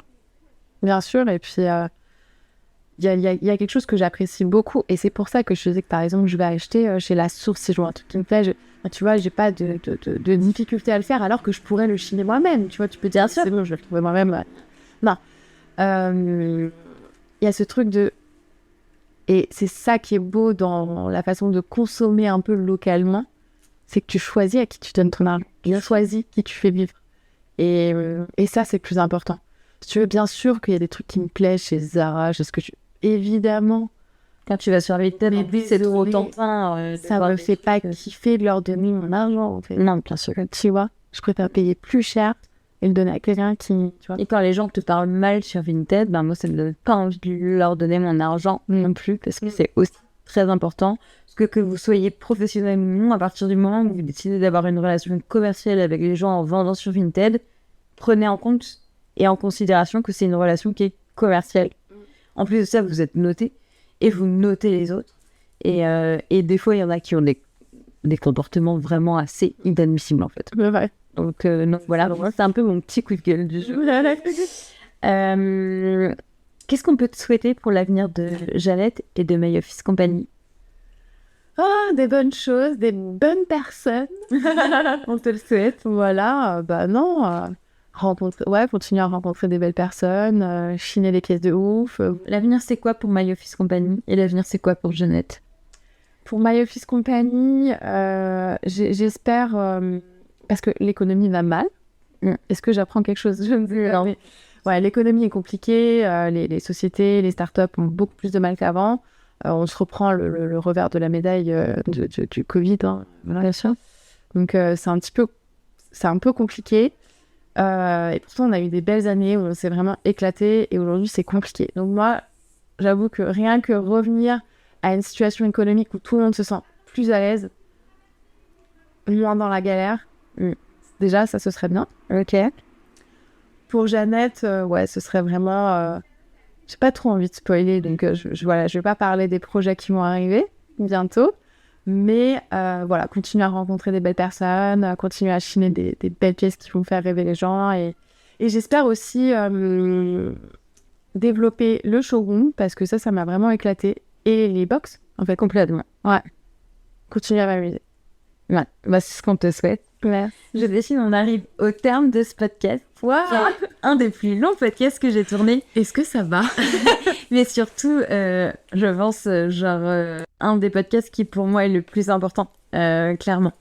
On en est déjà, du coup, au 7e, ce qui est incroyable. Genre, ça fait déjà 7 podcasts. C'est comment cette semaine, donc c'est dingue. J'ai l'impression que tu l'as lancé hier. Ouais, de ouf. Je remercie les gens qui sont habitués et qui me suivent. Et je remercie aussi beaucoup, et je le dis maintenant, mais les gens qui me font des retours. Alors, j'en ai pas beaucoup, mais les retours que j'ai sont vraiment les retours que je souhaite. À savoir, je pense que vous sentez qu'ici, il n'y a pas de fake, pas de langue de bois, je dis tout. Il y a très peu de montage qui est fait. Le montage, c'est plus en termes de qualité auditive pour pas vous défoncer les oreilles, mais sinon, tout est gardé. Donc oui, on a coupé l'alarme possiblement de tout à l'heure, mais en vrai, j'ai juste appuyé sur pause et on a repris après. Donc merci infiniment et merci Joséphine. Merci, Et on se revoit très vite pour un autre podcast du coup. Bye. Bye, bisous. Merci à tous ceux et celles qui ont suivi ce podcast jusqu'au bout. Pour terminer ce podcast, vous l'avez compris, Joséphine et moi avons décidé de vous offrir la possibilité de remporter une box d'une valeur de 100 €. Pour cela, il vous suffit d'être abonné à nos 2 comptes sur Instagram, de commenter la vidéo de mon ouverture de box en mettant « Je participe » et en taguant 2 amis. Le concours débutera le 31 mai, date de sortie du podcast, et vous aurez jusqu'au 7 juin pour vous inscrire. J'espère que cet épisode vous a plu. Surtout, n'hésitez pas à me contacter sur mon compte Instagram ou TikTok, DYS_vintage, pour me faire vos retours et me donner vos idées de questions et de guests. Vous pouvez également m'écrire en commentaire sous la vidéo du podcast qui est disponible sur ma chaîne YouTube. Je vous dis à très vite pour plus de Chine. Mouah.